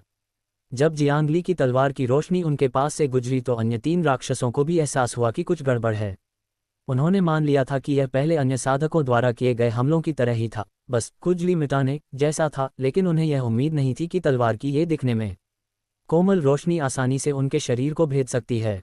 ये कैसे संभव है? हड्डी का भाला पकड़े हुए राक्षस सदमे और क्रोध से भर गया। उसने जियांग ली को पीछे धकेलने के लिए अपने भले को जोर से घुमाया, लेकिन पाया कि उसका हाथ सुन्न हो रहा है, और जब उसने नीचे देखा, ठंडी रोशनी की एक चमक से भाले के डंडे में एक गहरा घाव हो गया था और तलवार की रोशनी से उसका अपना कंधा पहले ही छेद चुका था, जिससे काला खून उसकी बांह से टपक रहा था। जियांग ली ने उन्हें प्रतिक्रिया करने का मौका नहीं दिया। उसकी आकृति पलक झपकते ही प्रकट हुई और वह फिर से करीब आ गई। उसकी लंबी तलवार एक बार फिर तेजी से आगे बढ़ी। इस बार उसने धीरे से फुसफुसाया, धक्का, ठंडी रोशनी की एक अकेली चमक। ये प्रहार पहले से कहीं अधिक तीव्र था और शक्ति भी अधिक केंद्रित थी। लंबी तलवार अब मायावी आकृतियों में नहीं बिखरी, बल्कि एक अत्यंत ठंडे प्रकाश के बिंदु में समाहित हो गई। अंधेरी रात में एक तारे की तरह वह सीधे एक राक्षस के गले की ओर बढ़ा। राक्षस ने बस रोकने की कोशिश की थी, लेकिन ठंडी रोशनी उसके शल्कों को भेदते हुए सीधे उसकी गर्दन के आर पार निकल गई। पफ। अध्याय 206। आप किस संप्रदाय से संबंध रखते हैं? काला खून तेजी से बह निकला। दानव का शरीर अकड़ गया, उसकी आंखों में अविश्वास भर गया, फिर वह बुरी तरह गिर पड़ा, उसकी जीवन शक्ति पूरी तरह समाप्त हो गई। बाकी बचे तीनों दानव बुरी तरह घबरा गए। उन्हें आखिरकार एहसास हुआ कि उनके सामने लाल कपड़े पहने खड़ी युवती को वे किसी भी हालत में कम नहीं आंक सकते। उसकी तलवार चलाने की तकनीक न केवल तेज थी बल्कि बेहद भेदनशील भी थी। उनकी मोटी चमड़ी और मांस होने के बावजूद वे बार बार होने वाले वार को सहन नहीं कर सके। इस लड़की की तलवार खतरनाक है, जल्दी से रक्षात्मक संरचना बनाओ। प्रमुख दानव ने दहाड़ते हुए राक्षसी ऊर्जा संरचना को फिर से संगठित करने का प्रयास किया, लेकिन जियांगली ने उसे रोक दिया। जियांगली किसी शांत आंगन में टहलते हुए तीनों राक्षसों के बीच से रास्ता बनाते हुए आगे बढ़ रही थी। उसकी लंबी तलवार तेजी से वार कर रही थी, कभी मीटियोर चेजिंग द मून तो कभी ए स्पार्क ऑफ कोल्ड लाइट के वार कर रही थी। जैसे ही ठंडी रोशनी चमकी, तीनों राक्षसों के घाव और गहरे होते चले गए।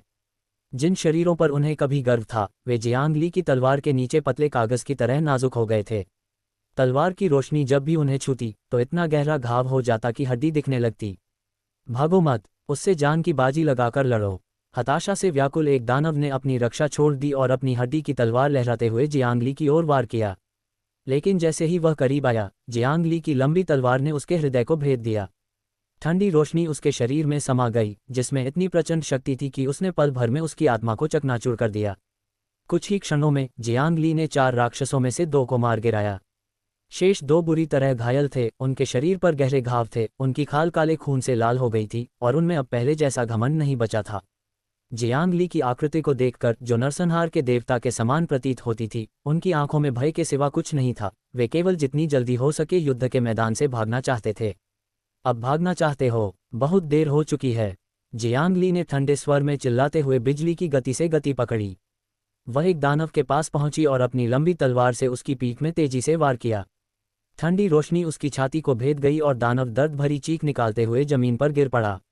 ये देखकर आखिरी दानव बुरी तरह भयभीत हो गया और भागने के लिए काले कोहरे में कूदने लगा। जियांगली ने उसे मौका नहीं दिया। उसने अपनी लंबी तलवार फेंकी, जो ठंडी रोशनी की एक लकीर में बदल गई और ठीक उसके घुटने को भेद गई।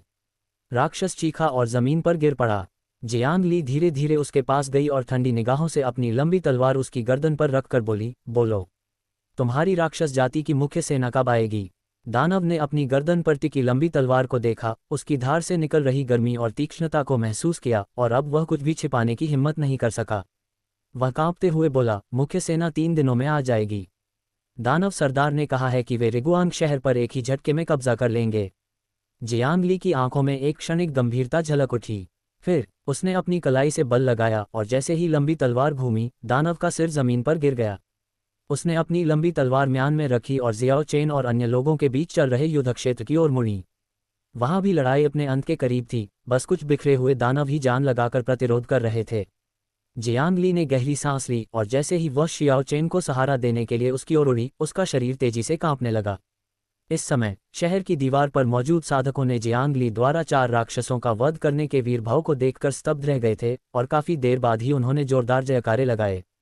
इस युद्ध में उन्होंने न केवल वांग्युए गेट पर कब्जा जमाए रखा, बल्कि सृजन क्षेत्र के शिखर पर कई राक्षसों का वध भी किया, जिससे राक्षस जाति का मनोबल काफी गिर गया। जैसे ही आखिरी दानव खून के तालाब में गिरा, वांग्युए गेट के सामने की लड़ाई आखिरकार समाप्त हो गई। अपने सभी नेताओं को युद्ध में मारे जाने के बाद बचे हुए दानव सैनिकों ने लड़ने की इच्छा खो दी थी और आवारा कुत्तों की तरह शहर के बाहर के मैदानों की ओर भाग गए। राक्षसी सैनिकों के पीछे हटने के साथ ही काली राक्षसी ऊर्जा भी धीरे धीरे हवा में विलीन हो गई, जिससे पहले जैसा साफ आसमान फिर से दिखाई देने लगा। शहर की दीवार पर बचे हुए किसान जमीन पर गिर पड़े, सांस लेने के लिए हौंफ रहे थे। उनके चेहरे एक आपदा से बचने की खुशी से भरे हुए थे। अभी अभी जो लड़ाई हुई वह बहुत खतरनाक थी। अगर जियांगली और सूशे समय पर न पहुंचते तो वे शायद पहले ही राक्षसों का शिकार बन चुके होते। शाओ चेन, शितो और अन्य लोगों ने भी अपने हथियार रख दिए और अपनी सांसों को नियंत्रित करने लगे। लगातार भीषण लड़ाई के बाद उनकी काफी ऊर्जा खर्च हो चुकी थी। जियांगली के लाल कपड़ों पर काफी मात्रा में काला खून लगा हुआ था और सूशे की किताब थोड़ी पीली पड़ गई थी, जो स्पष्ट रूप से दर्शाता है कि उसने भी काफी मेहनत की थी। आखिरकार ये खत्म हो गया। लिनजिंगशिंग शहर की दीवार से टिककर खड़ा था, अपने मुंह के कोने से खून पोंछते हुए वह दानव सैनिकों को धीरे धीरे शहर से बाहर जाते हुए देख रहा था। उसका दिल भावनाओं से भरा हुआ था। उसने कृतज्ञता से भरी आंखों से शियाओ चेन की ओर सिर घुमाया। भाई शियाओ, इस बार तो आपके छोटे भाई और छोटी बहन की वजह से ही हम टिक पाए हैं, वरना हम सचमुच टिक नहीं पाते। शाओ चेन मुस्कुराया और बोलने ही वाला था कि उसने दूर से एक आकृति को लड़खड़ाते हुए आते देखा। वह कोई और नहीं बल्कि सर्वोच्च अर्दलू मिंग्युआन थे। उसका बायां हाथ बेजान लटका हुआ था, जो स्पष्ट रूप से घायल था। उसका चेहरा पीला पड़ गया था और उसकी आभा पहले से काफी कमजोर हो गई थी। जाहिर है, दानव सरदार के साथ युद्ध में उसे भारी नुकसान हुआ था। सीनियर लू, जियाओ चेन और अन्य लोग उनसे मिलने के लिए तुरंत आगे बढ़े। सर्वोच्च एल्डर लू मिंग्युआन जमीन पर उतरे और गहरी सांस ली। उनकी नजरें युद्ध क्षेत्र पर घूमी और जमीन पर बिखरे दानवों के शवों को देखकर, विशेषकर सृजन क्षेत्र के शिखर पर मौजूद कुछ दानवों के शवों को देखकर, उनका चेहरा तुरंत बदल गया। ये क्या आप सबने इनका भी ध्यान रखा? जब वह चला गया तो उसने सृष्टि क्षेत्र में केवल शियाओ चेन और अन्य लोगों को 5 राक्षसों का सामना करने के लिए छोड़ दिया था। उन्हें अपनी वापसी पर एक दुखद युद्ध दृश्य देखने की उम्मीद थी, लेकिन उन्हें यह उम्मीद नहीं थी कि वे इतने सारे उच्च स्तरीय राक्षसों को मार गिरा सकते हैं, जिनमें सृजन क्षेत्र के शिखर पर कई शव भी शामिल हैं। लिन जिंगशिंग ने उन्हें तुरंत बाद की स्थिति के बारे में बताया। वरिष्ठ लू, आपके जाने के बाद राक्षसों ने सृजन क्षेत्र के शिखर पर 10 और शक्तिशाली योद्धाओं को भेज दिया। हम पहले ही एक विकट स्थिति में आ चुके थे, लेकिन सौभाग्य से भाई शियाओ की छोटी बहन जियांग ली और छोटा भाई सुशे समय पर पहुंच गए, जिससे युद्ध का रुख बदल गया। सृष्टि क्षेत्र के शिखर पर 10वां स्थान। सर्वोच्च एल्डर लू मिंग्युआन की आंखें अचानक सिकुड़ गईं। उन्होंने शियाओ चेन की ओर देखा और तुरंत उनकी पीठ पर ठंडा पसीना आ गया। उसने अभी अभी सृष्टि के शिखर पर एक दानव से लड़ाई लड़ी थी और बेहद खतरे में पड़ गया था। उसकी बाह में गंभीर चोट आई थी। अगर उसे 10 दानवों का सामना करना पड़ता तो चाहे उसके पास 10 गुना साहस ही क्यों न होता, उसकी जीत की कोई संभावना नहीं थी। हाँ, ये सही है। जियाओ चेन ने सिर हिलाते हुए जियांग ली और सुशे की ओर इशारा किया। ये दोनों मेरी छोटी बहन जियांग ली और छोटा भाई सुशे हैं। सृष्टि क्षेत्र के शिखर पर 4 राक्षसों से लड़ते हुए उनके हस्तक्षेप से ही हमें स्थिति को स्थिर करने में मदद मिली। सर्वोच्च एल्डर लू मिंग्युआन की निगाहें तुरंत जियांग ली और सुशे पर पड़ी और उन्होंने ध्यानपूर्वक उनके साधना स्तर का जायजा लिया। जियांग ली सृजन क्षेत्र के अंतिम चरण में ही थे और सुशे मात्र एक कन्फ्यूशियस विद्वान थीं। फिर भी इन दोनों साधकों ने, जिनका स्तर उनसे भी निम्न था, सृजन क्षेत्र के शिखर पर स्थित 4 राक्षसों से युद्ध किया था और उनमें से कई को सफलतापूर्वक मार गिराया था। उसका हृदय उथल पुथल भरी लहरों से व्याकुल था और वह स्वयं को पूछने से रोक नहीं सका। 2 युवा मित्रों, मुझे आश्चर्य है कि आप किस संप्रदाय से आते हैं। शुवानक्योंग क्षेत्र के भीतर ऐसी कोई शक्तिशाली शक्ति है जो आप जैसे प्रतिभाशाली लोगों को प्रशिक्षित करने में सक्षम है। आपको यह अवश्य ही पता होना चाहिए कि शुवानक्योंग क्षेत्र की शीर्ष शक्तियों में, यहाँ तक कि लिन परिवार या लियुयुनदाओ संप्रदाय जैसे महान कुलों के लिए भी सृजन क्षेत्र के अंतिम चरण में रहते हुए सृजन क्षेत्र के शिखर पर 4 लोगों से लड़ने में सक्षम प्रतिभा को विकसित करना बहुत मुश्किल होगा। इतना ही नहीं, सुशे सृष्टि जगत के मध्य स्तर पर होते हुए भी सृष्टि जगत के शिखर पर बैठे एक दानव को कुचल सकती थी। ऐसी शक्ति शुवानक्योंग जगत की समझ से कहीं परे थी। जियांग ली और सुशे ने एक दूसरे की ओर देखा और मुस्कुराते हुए कहा, हम किंग्युन संप्रदाय से हैं और हमारे गुरु का नाम लिनजुओ है। किंग्युन संप्रदाय। सर्वोच्च एल्डर लू मिंग्युआन ने भौहें चढ़ाकर इस संप्रदाय का नाम याद करने की कोशिश की, लेकिन उन्हें इसका कोई आभास नहीं हुआ। जुवानक्योंग क्षेत्र में ऐसी कोई शक्ति तो नहीं दिखती है ना? क्या ये कोई नया उभरा हुआ संप्रदाय है? जियाओ चेन ने समझाया, हमारा किंग्युन संप्रदाय शुवानक्योंग लोक की शक्ति नहीं है, बल्कि एक अन्य लोक से आया है। हम इस बार यहाँ शुवानक्योंग लोक को राक्षसों का प्रतिरोध करने में सहायता करने और दूसरा अनुभव प्राप्त करने के लिए आए हैं। अध्याय 207। तो बात कुछ इस तरह है। अन्य लोगों से सर्वोच्च एल्डर लू मिंग्युआन और भी चौंक गए। उनकी आंखों में अविश्वास झलक रहा था। तो ये तीनों प्रतिभाशाली सचमुच अन्य लोगों से आए हैं। इसमें कोई आश्चर्य नहीं कि शुवानक्योंग क्षेत्र ने इस गुट के बारे में कभी नहीं सुना था। ऐसे शिष्यों को प्रशिक्षित करने में सक्षम होने के लिए उनके गुरु लिन जो नामक व्यक्ति अवश्य ही एक असाधारण विशेषज्ञ होंगे। उसने शियाओ चेन, जियांग ली और सुशे को देखा और गहरी भावना से भर गया। उसने पहले सोचा था कि शुवानक्योंग क्षेत्र की युवा पीढ़ी में लिन जिंगशिंग और लुओ किंग्यान पहले से ही शीर्ष पर हैं, लेकिन उसे यह उम्मीद नहीं थी कि अन्य क्षेत्रों के शिष्य इतने शक्तिशाली होंगे। यदि किंग्युन संप्रदाय अधिक शिष्यों को भेज सके तो दानव जाति का प्रतिरोध करने की उनकी संभावना काफी बढ़ जाएगी। तो बात ऐसी है। परम पूज्य लू मिंग्युआन ने खुद को संभाला और जियांग ली और सुशे को प्रणाम किया। उनके स्वर में प्रशंसा भरी हुई थी। तुम दोनों युवा मित्रों में इतनी कम उम्र में इतना साहस है। तुम सचमुच युवाओं के बीच नायक हो। आज तुम्हारी बदौलत ही वांग्युए द्वार निश्चित रूप से गिर गया होता।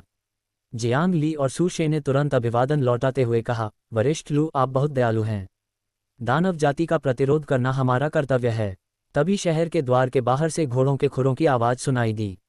साधकों का एक समूह वांग्युए द्वार की ओर तेजी से बढ़ रहा था और उनका नेता लिन परिवार का एक बुजुर्ग था। स्पष्ट रूप से उन्होंने वांग्युए गेट पर युद्ध की स्थिति में हो रहे उतार चढ़ाव को भांप लिया था और विशेष रूप से सहायता प्रदान करने के लिए आए थे। ये देखकर सर्वोच्च एल्डर लू मिंगयुआन ने राहत की सांस ली और शियाओ चेन और अन्य लोगों से कहा, चून की अतिरिक्त सैनिक आ गए हैं, तो चलिए शहर लौटकर आराम करें और आगे की रक्षा योजना पर चर्चा करें। रिगुआंग शहर के अंदर युद्ध के बाद की हलचल धीरे धीरे शांत हो गई। जियाओ चेन, जियांग ली और सू शे सुप्रीम एल्डर लू मिंगयुआन के पीछे पीछे अस्थायी विश्राम प्रांगण में वापस गए, जहां स्टोन आत्मा के मांस का एक बड़ा टुकड़ा पकड़े हुए था और युद्ध में खर्च की गई ऊर्जा की भरपाई के लिए दिल खोलकर उसका आनंद ले रहा था। आंगन में हल्की औषधीय सुगंध फैली हुई थी। पास ही घायल साधकों का इलाज चल रहा था। हालांकि उनके चेहरे पर थकान झलक रही थी, लेकिन दानव जाति को खदेड़ने की राहत को वे छिपा नहीं पा रहे थे। शाओ चेन एक पत्थर की बेंच पर बैठा आंगन में हलचल मचा रहा था और उसका मन भी शांत हो गया।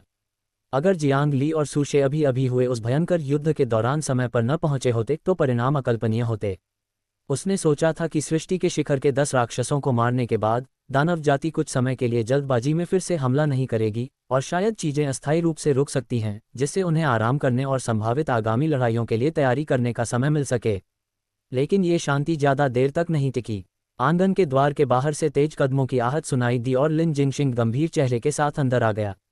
उसके चेहरे पर आमतौर पर रहने वाला संयम गायब हो गया था, उसकी जगह गहरी चिंता ने ले ली थी।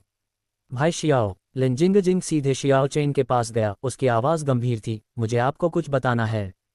उसके असामान्य चेहरे को देखकर जियाओ चेन का दिल जोर से धड़कने लगा। वह खड़ा हुआ और पूछा, भाई लिन, क्या हुआ?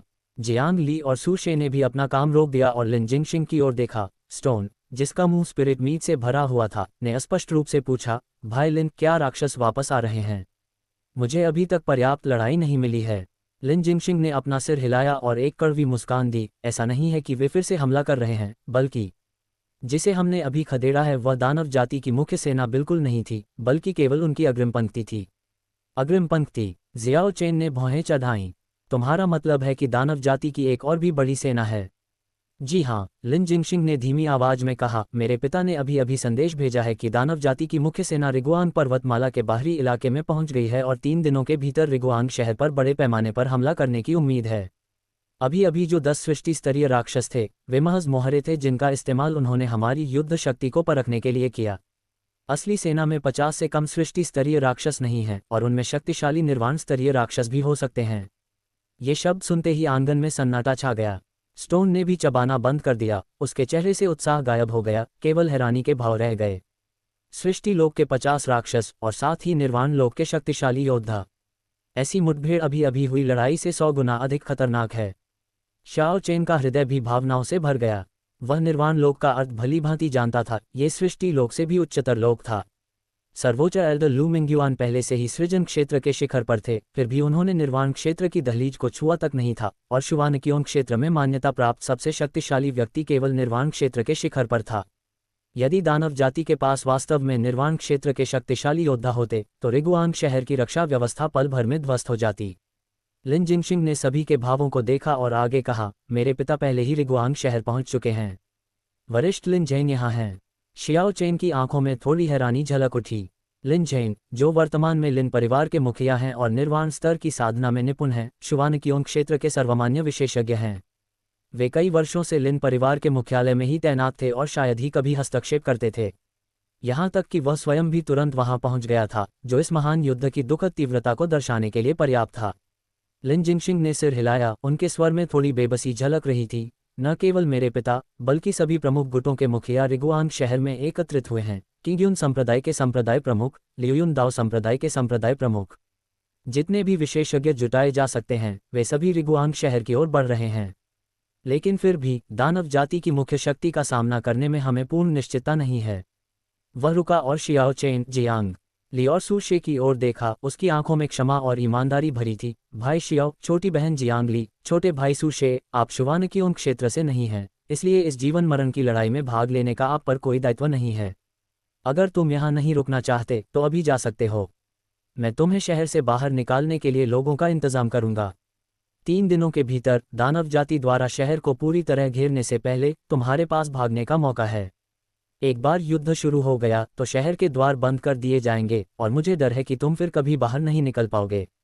ये शब्द लिन जिंगशिंग का गहन विचार विमर्श के बाद लिया गया निर्णय था।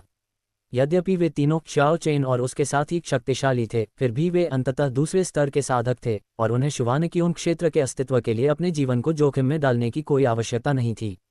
इसके अलावा वह ये भी जानता था कि दानव जाति की मुख्य शक्ति का सामना करने में उन तीनों की मदद से भी जीत की संभावना बहुत कम थी। उन्हें व्यर्थ बलिदान देने से बेहतर यही था कि उन्हें जाने दिया जाए। स्टोन ने तुरंत कहा, मैं नहीं जा रहा। अगर सीनियर ब्रदर नहीं जाते तो मैं भी नहीं जाऊंगा। राक्षस बहुत घमंडी हैं, मैं यहीं रुककर उनसे लड़ना चाहता हूं। जियांग ली ने भी अपना सिर हिलाया, उसकी आंखों में दृढ़ता थी। जहां भी बड़े भाई होंगे मैं वहीं रहूंगी। दानव जाति का प्रतिरोध करने की कोई सीमा नहीं होती। चूंकि हम उनसे मिल चुके हैं, इसलिए पीछे हटने का कोई कारण नहीं है। सूशे ने अपने हाथ में रखी किताब बंद की और कोमल लेकिन दृढ़ता से कहा, महान आत्मा का उद्देश्य न्याय को कायम रखना और आम लोगों की रक्षा करना है।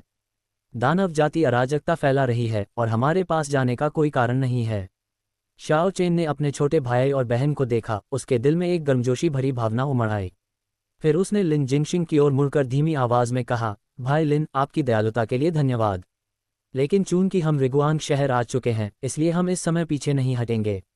दानव जाति की सेना आक्रमण कर रही है और रिगुआंग शहर की रक्षा करना भी हमारी जिम्मेदारी है। वह भली भांति जानता था कि एक बार दानव जाति रिगुआंग शहर में प्रवेश कर ले और शुवानकियोंग लोग का पतन हो जाए तो अन्य लोग भी समय समय पर प्रभावित होंगे। वे इस युद्ध से अलग नहीं रह सकते थे। इसके अलावा लिन जिंगशिंग ने उनके साथ ईमानदारी से व्यवहार किया था और उन्हें जाने का मौका दिया था। इस दोस्ती ने संकट के क्षण में उनके लिए उनसे दूर हटना असंभव बना दिया था। लिन जिंगशिंग ने तीनों की दृढ़ आंखों को देखा, उसका हृदय भावभंगिमा से भर गया। उसने विनम्रतापूर्वक झुककर कहा, धन्यवाद भाई शियाओ, धन्यवाद छोटी बहन और छोटे भाई। आपकी मदद से रिगुआंग शहर में थोड़ी और उम्मीद जगी है। फिर उन्होंने कहा, मेरे पिता और प्रमुख गुटों के मुखिया आज रात नगर प्रमुख के महल में युद्ध पूर्व बैठक करेंगे, जिसमें रक्षात्मक तैनाती पर चर्चा की जाएगी। भाई शियाओ, आपको भी उपस्थित रहना चाहिए ताकि आप विशिष्ट युद्ध योजनाओं को समझ सकें। शाओ चेन ने सिर हिलाते हुए कहा, बहुत अच्छा, हम समय पर पहुंच जाएंगे। अध्याय 208 अति उत्साही। लिन जिंगशिंग ने दानव सेना के बारे में खुफिया जानकारी से संबंधित कुछ और निर्देश दिए, फिर युद्ध पूर्व बैठक की तैयारी के लिए जल्दी से निकल गए। आंगन में स्टोन ने फिर से स्पिरिट मीट उठाया और उसे कुतरना शुरू कर दिया, हालांकि इस बार उसकी आंखों में थोड़ी अधिक गंभीरता थी। जियांग ली ने अपनी लंबी तलवार को पोंछा, जिसकी धार धूप में ठंडी चमक रही थी। सूशे ने एक स्क्रॉल खोला और चुपचाप पढ़ने लगी, मानो वह दानव जाति से निपटने का कोई तरीका खोज रही हो। शाओ चेन ने उन तीनों को देखा, फिर खिड़की से बाहर देखा। रिगुआंग शहर की सड़कों पर साधक रक्षा व्यवस्था को मजबूत करने और आपूर्ति पहुंचाने में व्यस्त थे। वातावरण में तनाव पहले से भी अधिक गहरा था। वह जानता था कि 3 दिन बाद होने वाला भीषण युद्ध बहुत खूनी होगा और उनके पास बचने का कोई रास्ता नहीं था। रात हो गई और रिगुआंग शहर में नगर प्रमुख का महल जगमगा रहा था और बैठक कक्ष पहले से ही शोरगुल से भरा हुआ था। जब जियाओ चेन, जियांग ली, सूशे और स्टोन पहुंचे तो हॉल पहले से ही खचाखच भरा हुआ था, जिसमें सभी प्रमुख गुटों के नेता, बुजुर्ग और प्रमुख शिष्य एक साथ एकत्रित थे। वातावरण में एक गंभीर लेकिन व्यवस्थित माहौल छाया हुआ था। स्पष्ट रूप से हर कोई जानता था कि आज रात की बैठक रिगुआंग शहर और यहां तक कि पूरे शुवानकियोंग साम्राज्य के जीवन और मृत्यु से संबंधित है। जैसे ही वे चारों हॉल में दाखिल हुए, कई निगाहें उन पर टिक गईं। हालांकि आम मौकों के विपरीत हॉल में मौजूद किसी ने भी तिरस्कार का कोई संकेत नहीं दिखाया। जियांग ली द्वारा दिन के दौरान अकेले ही सृजन क्षेत्र के शिखर के 4 राक्षसों से युद्ध करने और सूशे द्वारा अपनी महान आत्मा से शक्तिशाली शत्रुओं को कुचलने के कारनामे जीवित बचे साधकों के बीच मौखिक रूप से पूरे रिगुआंग शहर में फैल चुके थे।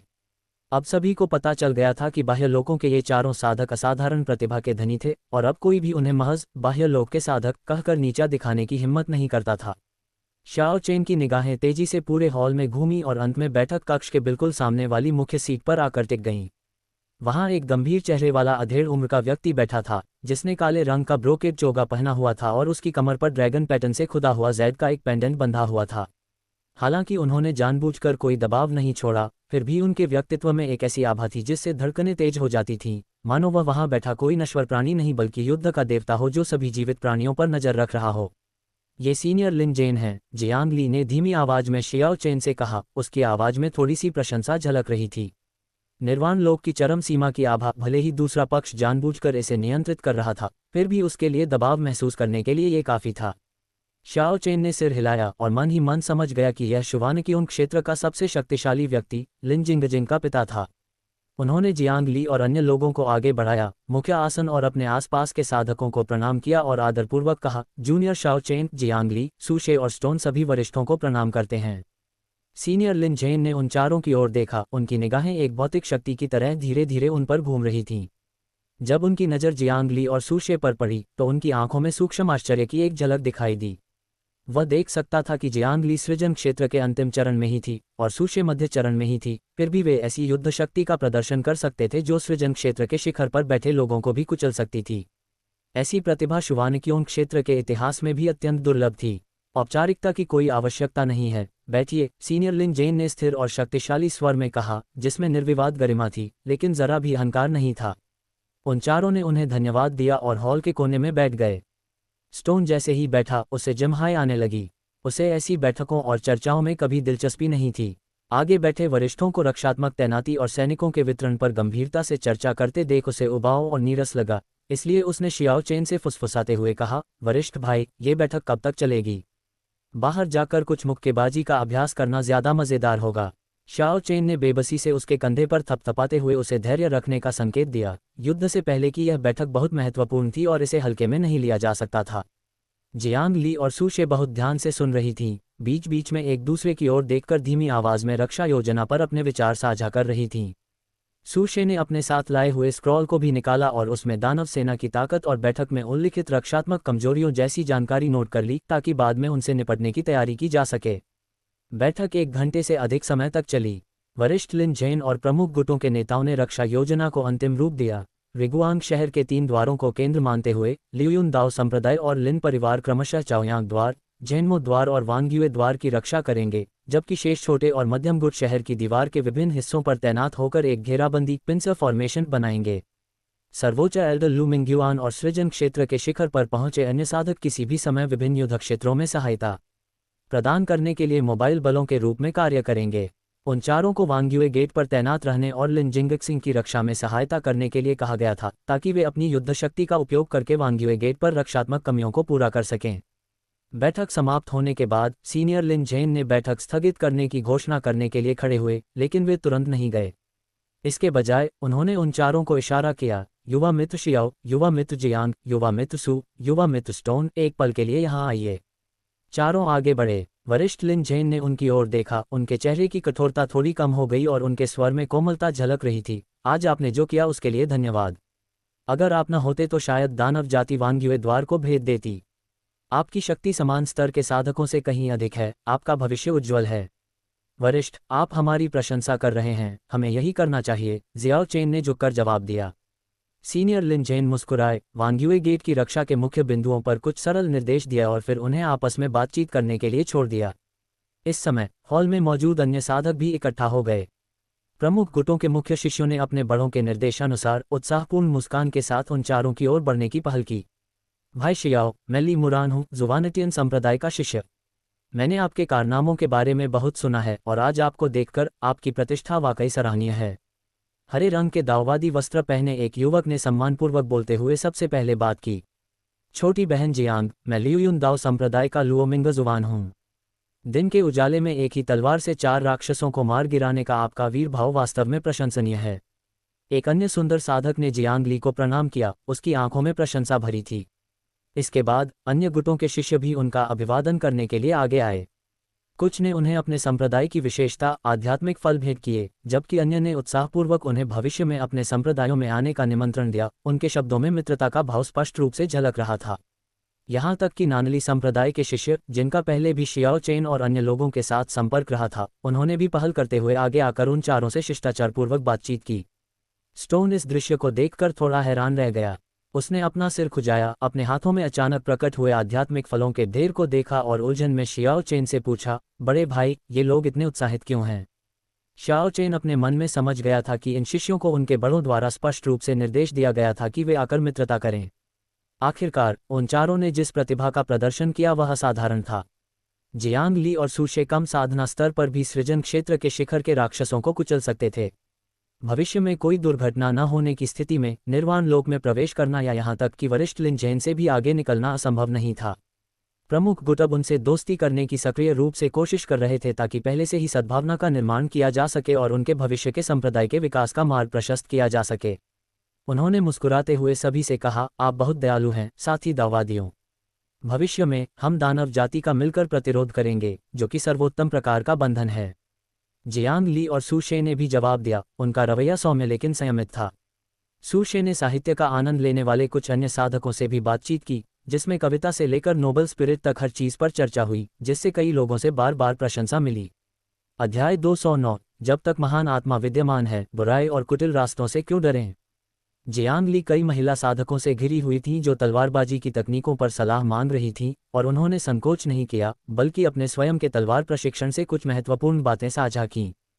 हॉल का माहौल धीरे धीरे बैठक की गंभीरता से हटकर अधिक जीवंत हो गया।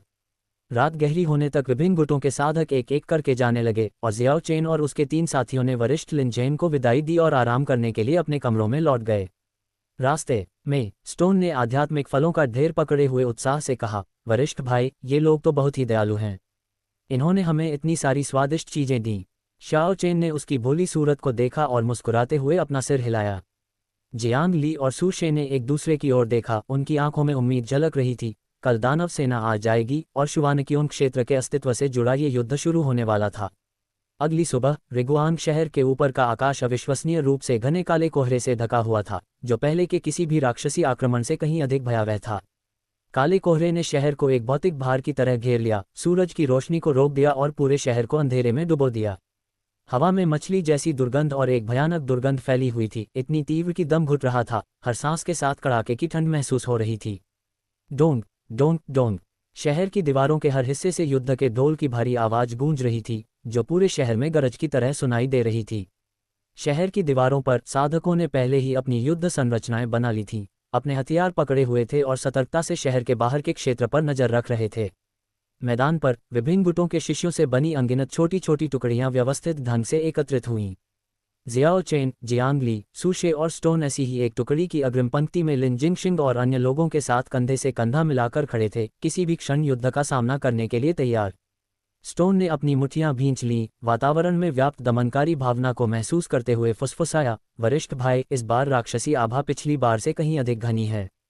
मुझे लगता है कि यहाँ बहुत सारे राक्षस होंगे। शाओ चेन ने सिर हिलाया, उसकी निगाहें शहर के बाहर टिकी हुई थीं। घने काले कोहरे के भीतर से कदमों की आहट और गर्जना की आवाजें स्पष्ट रूप से सुनाई दे रही थीं, जो ज्वार की तरह लहर दर लहर उठ रही थीं, मानो कोई विशाल सेना आ रही हो। वह स्पष्ट रूप से महसूस कर सकता था कि इस बार आने वाले दानव सैनिकों की संख्या पिछली अग्रिम टुकड़ी से कहीं अधिक थी और उनकी जबरदस्त गति ही किसी के भी रोंगटे खड़े करने के लिए काफी थी। तभी हवा में गूंजती हुई हुश हुश हुश की आवाज लगातार सुनाई दी। सीनियर लिन जेन सबसे पहले हवा में उठे। उनके चरम निर्वाण क्षेत्र का दबाव एक विशाल पर्वत की तरह फैल गया, जिससे उनके चारों ओर का काला कोहरा तुरंत छंट गया।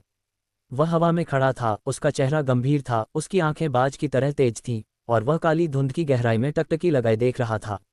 इसके तुरंत बाद सर्वोच्च एल्डर लू मिंग्युआन, जुवानटियन संप्रदाय के संप्रदाय प्रमुख, लियुनदाओ संप्रदाय के संप्रदाय प्रमुख और अन्य सभी सृजन क्षेत्र के साधक भी हवा में उठ खड़े हुए और वरिष्ठ लिन जेन के पीछे एक गठन बनाया। दर्जनों शक्तिशाली आभाएं आपस में गुंथी हुई थीं, जो दूर से ही काले कोहरे के भीतर से दानव की आभा का सामना कर रही थीं। ऐसा लग रहा था मानो आकाश में एक अदृश्य अवरोध बन गया हो, जो उनके पीछे रिगुआंग शहर की रक्षा कर रहा हो। देखो, राक्षस आ रहे हैं, किसी ने चीख मारी और सबकी निगाहें शहर के बाहर टिक गईं। काला कोहरा उमड़ पड़ा और अनगिनत दानव सैनिक बाढ़ की तरह उमड़ पड़े, घने और सघन, जिनका कोई अंत नहीं दिख रहा था। उन्होंने हड्डियों की तलवारें और हड्डियों के भाले लहराए, काले कवच पहने हुए, गरजते हुए वे रिगुआंग शहर की ओर बढ़े, मानो काले रंग की एक चलती हुई पर्वत श्रृंखला हो, और उनमें एक ऐसी विनाशकारी गति थी जो उन्हें पल भर में शहर के द्वार तक ले आए। तीर चलाओ, शहर की दीवारों पर कमान संभाल रहे वरिष्ठ अधिकारी ने आदेश दिया। तैयार किए गए दानव नाशक तीर मूसलाधार बारिश की तरह दानव सैनिकों पर बरस पड़े। दानव नाशक मंत्रों के प्रकाश को लिए हुए तीर काले कोहरे को भेदते हुए दानव सैनिकों के शरीरों पर जा गिरे और तुरंत ही सुनहरी लपटों में तब्दील होकर उन्हें राख में बदल दिया। लेकिन दानव सैनिकों की संख्या बहुत अधिक थी, तीरों की एक लहर तो मानो ऊंट के मुंह में जीरा के बराबर थी। दानव सैनिकों की लगातार लहरें ज्वार की तरह आगे बढ़ती रहीं और शहर के द्वारों की रक्षात्मक संरचना पर बेतहाशा टूट पड़ीं। जैसे ही दोनों पक्षों की जमीनी सेनाएं आपस में भिड़ने ही वाली थीं, अचानक दानव पक्ष की ओर से आकाश में एक आकृति प्रकट हुई। वह एक इंसान था जिसने काले कपड़े पहने थे। उसका कद लंबा और सीधा था, लेकिन चेहरा भयावह था। उसकी आंखों में राक्षसों के समान क्रूरता और उदासीनता झलक रही थी। वह काले कोहरे के ऊपर मंडरा रहा था। उसकी निगाहें हमलावर दानव सैनिकों पर से गुजरते हुए सीधे सीनियर लिन जैन और अन्य लोगों पर टिक गईं। उसके होठों के कोने एक भयानक मुस्कान में मुड़ गए। क्या वह इंसान है? सीनियर लिन जैन के पीछे खड़े सृजन क्षेत्र के साधकों ने भौहें चढ़ा लीं। उनकी आंखों में भ्रम और क्रोध भरा हुआ था। यह इंसान दानवों के शिविर में क्यों प्रकट हुआ और दानवों जैसी आभा क्यों बिखेर रहा है? क्या वह गद्दार हो सकता है? सीनियर लिन जैन का चेहरा तुरंत गुस्से से लाल हो गया। उनका दबाव अचानक बढ़ गया और उन्होंने सख्ती से चिल्लाते हुए कहा, तुम कौन हो? बुराई के साथी बनकर अपने ही रिश्तेदारों से निपटने में राक्षसों की मदद क्यों कर रहे हो? काले वस्त्र पहने उस व्यक्ति ने तुरंत कोई जवाब नहीं दिया, बल्कि धीरे से अपना हाथ उठाया और सीनियर लिन जैन और अन्य लोगों की ओर एक उत्तेजक इशारा किया। फिर उसने कर्कश लेकिन विचित्र, दुष्ट शक्ति से भरी आवाज में कहा, वरिष्ठ लिन जैन, आप कैसे हैं? कई साल बीत गए हैं और आपकी साधना में कोई खास सुधार नहीं हुआ है। आज मैं आपको दिखाऊंगा कि सच्ची शक्ति क्या होती है। ये सुनकर सीनियर लिन जैन की आंखें सिकुड़ गईं और अविश्वास से भर उठीं। ये तुम हो? तुम सचमुच अभी भी जीवित हो और तुमने राक्षसों का साथ दिया है। स्पष्ट रूप से सीनियर लिन जैन इस व्यक्ति को पहचानते थे, लेकिन उन्होंने उससे इस तरह प्रकट होने की उम्मीद नहीं की थी। काले वस्त्र पहने उस व्यक्ति ने व्यंग्यपूर्वक कहा, दलबदल किया? बिल्कुल नहीं, मैंने तो बस ताकतवर पक्ष को चुना। मानव जाति की कमजोरी ने लंबे समय से उसके विनाश की ओर अग्रसर किया है। केवल राक्षसों का अनुसरण करके ही शाश्वत शक्ति प्राप्त की जा सकती है। आज रेगुआंग शहर निश्चित रूप से गिर जाएगा और तुम सब मेरे और दानव स्वामियों के लिए बलिदान बनोगे। जैसे ही उसकी आवाज धीमी हुई, काले कोहरे से कई और शक्तिशाली आभाएं निकलीं और कई आकृतियां उड़कर उसके पीछे मंडराने लगीं। वे दानव जाति के सृजन क्षेत्र के शक्तिशाली योद्धा थे और उनकी कुछ आभाएं सीनियर लिन जैन से जरा भी कमतर नहीं थीं। आकाश में सीनियर लिन जैन और अन्य लोगों के चेहरे पर गंभीरता बढ़ती जा रही थी। उन्होंने पहले सोचा था कि उन्हें केवल दानवों के शक्तिशाली योद्धाओं से ही निपटना होगा, लेकिन अब एक और गद्दार भी शामिल हो गया था जो मानव युद्ध क्षमताओं से परिचित था, जिससे युद्ध की स्थिति निस्संदेह कहीं अधिक खतरनाक हो गई थी।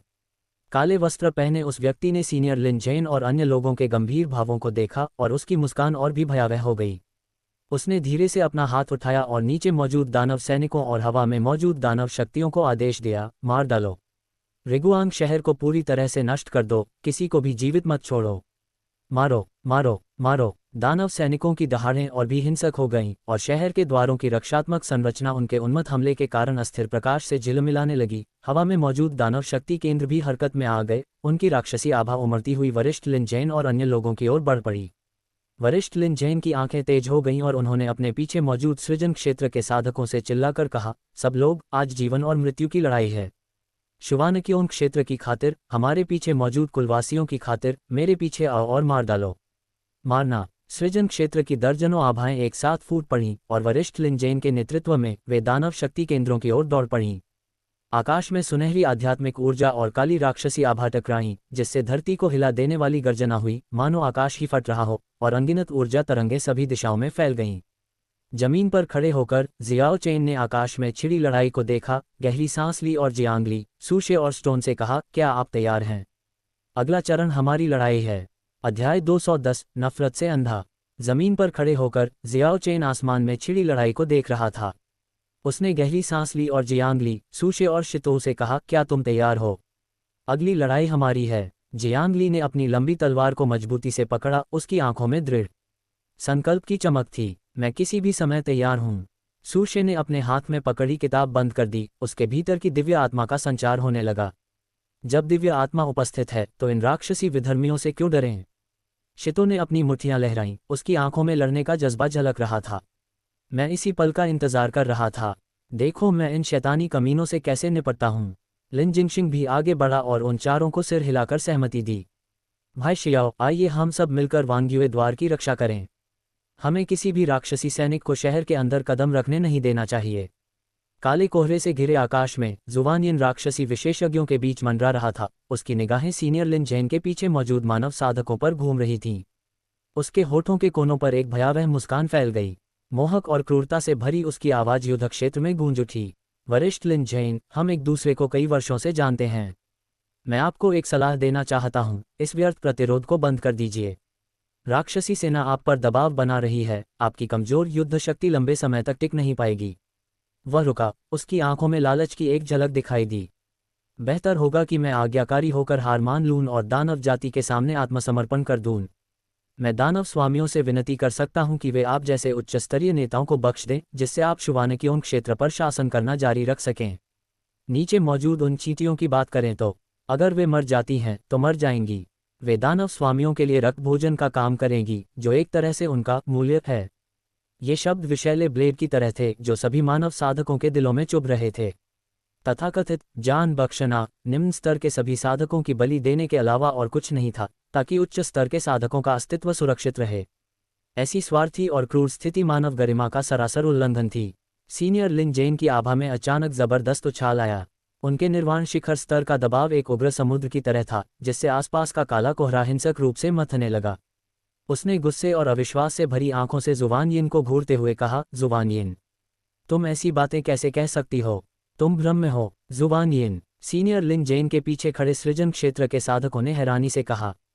शुभानकियों क्षेत्र के विशेषज्ञों की पुरानी पीढ़ी में ये नाम कभी सीनियर लिन जेन के साथ एक किंवदंती की तरह खड़ा था। उस समय दोनों असाधारण प्रतिभा के साथ निर्वाण की अंतिम अवस्था में थीं और उन्हें शुभानकियों क्षेत्र के भावी स्तंभों के रूप में सराहा जा रहा था। हालांकि बाद में शुभान यिन अचानक बिना किसी निशान के गायब हो गईं। सभी को लगा था कि वह बहुत पहले ही मर चुका है। किसी ने भी उससे इस तरह दोबारा प्रकट होने की उम्मीद नहीं की थी, और वह भी दानव जाति में शामिल होकर। सीनियर लिन जेन द्वारा उसका नाम पुकारे जाने पर जुवान यिन के चेहरे पर मुस्कान और भी विकृत हो गई। क्या इतने वर्षों बाद भी तुम अपने अच्छे भाई को नहीं भूले हो? उसने अच्छा भाई इन 3 शब्दों को व्यंग्य और घृणा से भरे स्वर में उच्चारित किया। वरिष्ठ लिन जेन के मन में अतीत की यादें ज्वार की तरह उमड़ पड़ीं। एक समय था जब वह और जुवान यिन सचमुच घनिष्ठ भाई थे। वे बचपन से एक दूसरे को जानते थे, साथ में साधना करते थे और साथ में साहसिक यात्राएं करते थे। उनकी प्रतिभाएं एक समान थीं और उनका बंधन इतना गहरा था कि वे एक दूसरे पर अपना जीवन सौंप सकते थे। उस समय उन दोनों ने शुभानकियों साम्राज्य की रक्षा करने के आदर्श को संजोया और भविष्य में कंधे से कंधा मिलाकर शुभानकियों साम्राज्य को और मजबूत बनाने की प्रतिज्ञा की। लेकिन जैसे जैसे उनकी साधना गहरी होती गई, सत्ता और प्रतिष्ठा का लालच धीरे धीरे जुवान यिन के दिमाग को विकृत करने लगा। उसने साधना को सर्वोपरि महत्व देना शुरू कर दिया और जुवानकियों राज्य के शासक के पद को अपना एकमात्र लक्ष्य मान लिया। विशेषकर दोनों के निर्वाण की अवस्था प्राप्त करने के बाद उनका संघर्ष पूरी तरह से भड़क उठा। एक पहाड़ 2 बाघों को नहीं रोक सकता।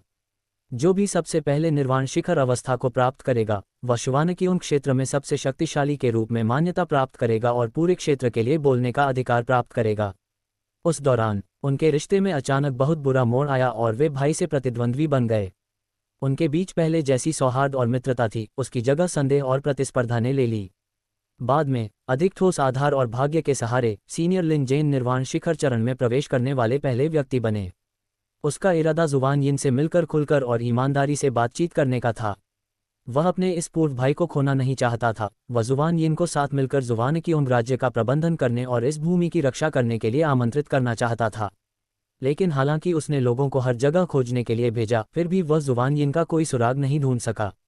बाद में उन्हें कबीले के बुजुर्गों से सच्चाई पता चली। निर्वाण शिखर अवस्था प्राप्त करने के बाद लिन परिवार के तत्कालीन मुखिया सीनियर लिन जेन के पिता ने अपनी स्थिति मजबूत करने और संभावित खतरों को खत्म करने के लिए उनकी पीठ पीछे जाकर लोगों को जुवान परिवार पर अचानक हमला करने के लिए उकसाया। उस समय जुवान यिन एक गुप्त स्थान पर एकांतवास में थे। निर्वाण शिखर अवस्था तक पहुंचने के प्रयास के महत्वपूर्ण क्षण में अपने परिवार के सामने आने वाले संकट से पूरी तरह अनभिज्ञ थे। एकांतवास के दौरान उन्हें अचानक अपने कुलवासियों से जोड़ने वाली रक्त शक्ति तेजी से कम होती हुई महसूस हुई, मानो मोमबत्ती की लौ की तरह बुझ रही हो। वे तुरंत समझ गए कि जुवान परिवार के साथ कुछ घटित हुआ है। घोर घृणा और निराशा ने उसे विवश होकर अपने एकांतवास को भंग करने और जबरदस्ती बाहर निकलने के लिए मजबूर कर दिया। हालांकि इस जल्दबाजी में किए गए प्रस्थान के कारण न केवल उन्हें सफलता प्राप्त करने का अवसर गंवाना पड़ा, बल्कि उनकी नींव को भी नुकसान पहुंचा, जिससे उनकी साधना में आधा कदम पीछे की ओर गिरावट आई। जब वह दौड़कर जुवान परिवार के पास लौटा तो उसने चारों ओर लाशें और जलते हुए खंडहर ही देखे। उसके अलावा पूरे जुवान परिवार में कोई भी जीवित नहीं बचा था। उस दिन से जुवान यिन के दिल में आशा की आखिरी किरण भी पूरी तरह बुझ गई। उसने अपनी सारी नफरत का दोष सीनियर लिन जेन पर डाला। अगर सीनियर लिन जेन ने पहले से ही धावा न बोला होता और अगर लिन परिवार ने सीनियर लिन जेन के खातिर उनकी जड़ों को न काटने की कोशिश न की होती तो उसका परिवार बर्बाद न हुआ होता। इस रक्तदंड का बोझ ढोते हुए वह निर्वासन में भटकता रहा और अंततः दानव जाति की शक्ति की ओर आकर्षित हो गया। उसने दानव जाति में विमुख होकर वरिष्ठ लिन जैन, लिन परिवार और पूरे शुवानकियोंग साम्राज्य से बदला लेने की शपथ ली। सीनियर लिन जैन, क्या आपको लगता है कि मैं सचमुच आपको आत्मसमर्पण करने के लिए राजी करना चाहता था? जुवान यिन की आवाज़ अचानक तीखी हो गई, उसकी आंखों में भयानक घृणा भर गई। मैं बस तुम्हें देखना चाहता हूं कि तुम जिस चीज़ की रक्षा करते हो वह दानव जाति के लोहे के खुरों के नीचे राख में तब्दील हो जाए। मैं चाहता हूं कि तुम अपने परिवार के विनाश और अपनों को खोने का दर्द महसूस करो। मैं चाहता हूं कि तुम जानो कि तुम्हारे लिन परिवार ने उस समय मेरा जो भी कर्ज लिया था, आज मैं उसे ब्याज सहित एक एक करके वापस ले लूंगा। उसने गुस्से में हाथ हिलाते हुए अपने पीछे खड़े राक्षसी विशेषज्ञों को आदेश दिया, मारो, इन्हें मार डालो। पहले सीनियर लिन जैन का सिर काट दो, फिर रिगुआंग शहर को रौंद डालो। मैं चाहता हूं कि हर कोई मुझे धोखा देने के परिणाम जान ले। गर्जन। राक्षसी विशेषज्ञों ने एक साथ दहाड़ लगाई, उनकी राक्षसी ऊर्जा बेतहाशा बढ़ गई। एक काले बादल की तरह वे सीनियर लिन जैन और अन्य लोगों की ओर झपटे। हवा में व्याप्त सुनहरी आध्यात्मिक ऊर्जा और काली राक्षसी ऊर्जा एक बार फिर टकराईं, जिससे कान बहरे हो गए। अनगिनत ऊर्जा के टुकड़े उल्कापिंडों की तरह गिरे, जमीन पर टकराए और धूल के बादल उड़ा ले गए। वरिष्ठ लिन जैन ने उन्मादग्रस्त जुवान यिन को देखा, उनका हृदय जटिल भावनाओं से भरा हुआ था, क्रोध, पछतावा और अकथनीय अपराधबोध का एक अंश। उसने कभी कल्पना भी नहीं की थी कि उस समय उसकी यह सफलता अप्रत्यक्ष रूप से जुवान परिवार के विनाश का कारण बनेगी, और न ही उसे यह उम्मीद थी कि उसका पूर्व भाई दानव जाति का साथ देने की इस वर्तमान स्थिति में पहुंच जाएगा। जुवान यिन, तुम घृणा से अंधी हो गई हो। वरिष्ठ लिन जैन ने कठोर स्वर में चिल्लाते हुए अपने हाथ में एक सुनहरी लंबी तलवार बनाई और राक्षसी विशेषज्ञों की ओर दौड़ पड़े। आज मैं तुम्हें इस गलत रास्ते पर आगे नहीं बढ़ने दूंगा। यदि तुम दुष्टों की मदद करने पर अड़े रहे तो मैं केवल शुवानकियोंग क्षेत्र के लिए सब कुछ साफ कर दूंगा। निर्वाण शिखर अवस्था की शक्ति से परिपूर्ण सुनहरी लंबी तलवार ने काले कोहरे को चीरते हुए सीधे जुवान यिन पर प्रहार किया। जुवान यिन ने व्यंग्य किया, उसकी राक्षसी ऊर्जा एक काली हड्डी की तलवार में परिवर्तित हो गई और उसने हमले का सामना किया। घर की सफाई। सीनियर लिन जैन, आपको कोई अधिकार नहीं है। आज या तो आप मरेंगे या मैं। हवा में दोनों तलवारें टकराईं, सुनहरी और काली रोशनी आपस में मिलकर एक चकाचौंध कर देने वाला प्रकाश का गोला बन गईं। पूर्व भाई, जो अब कट्टर दुश्मन बन चुके थे, ने रिगुआंग शहर पर अधिकार के लिए एक निर्णायक युद्ध शुरू किया, एक ऐसा युद्ध जो शिकायतों और जीवन मरण से संबंधित था। वीडियो को लाइक और शेयर जरूर करें, इस अमेजिंग जर्नी का हिस्सा बने। नीचे कमेंट करके बताएं, चैनल को सब्सक्राइब करके बिल बेल आइकन दबाएं। मिलते हैं अगले वीडियो में। धन्यवाद।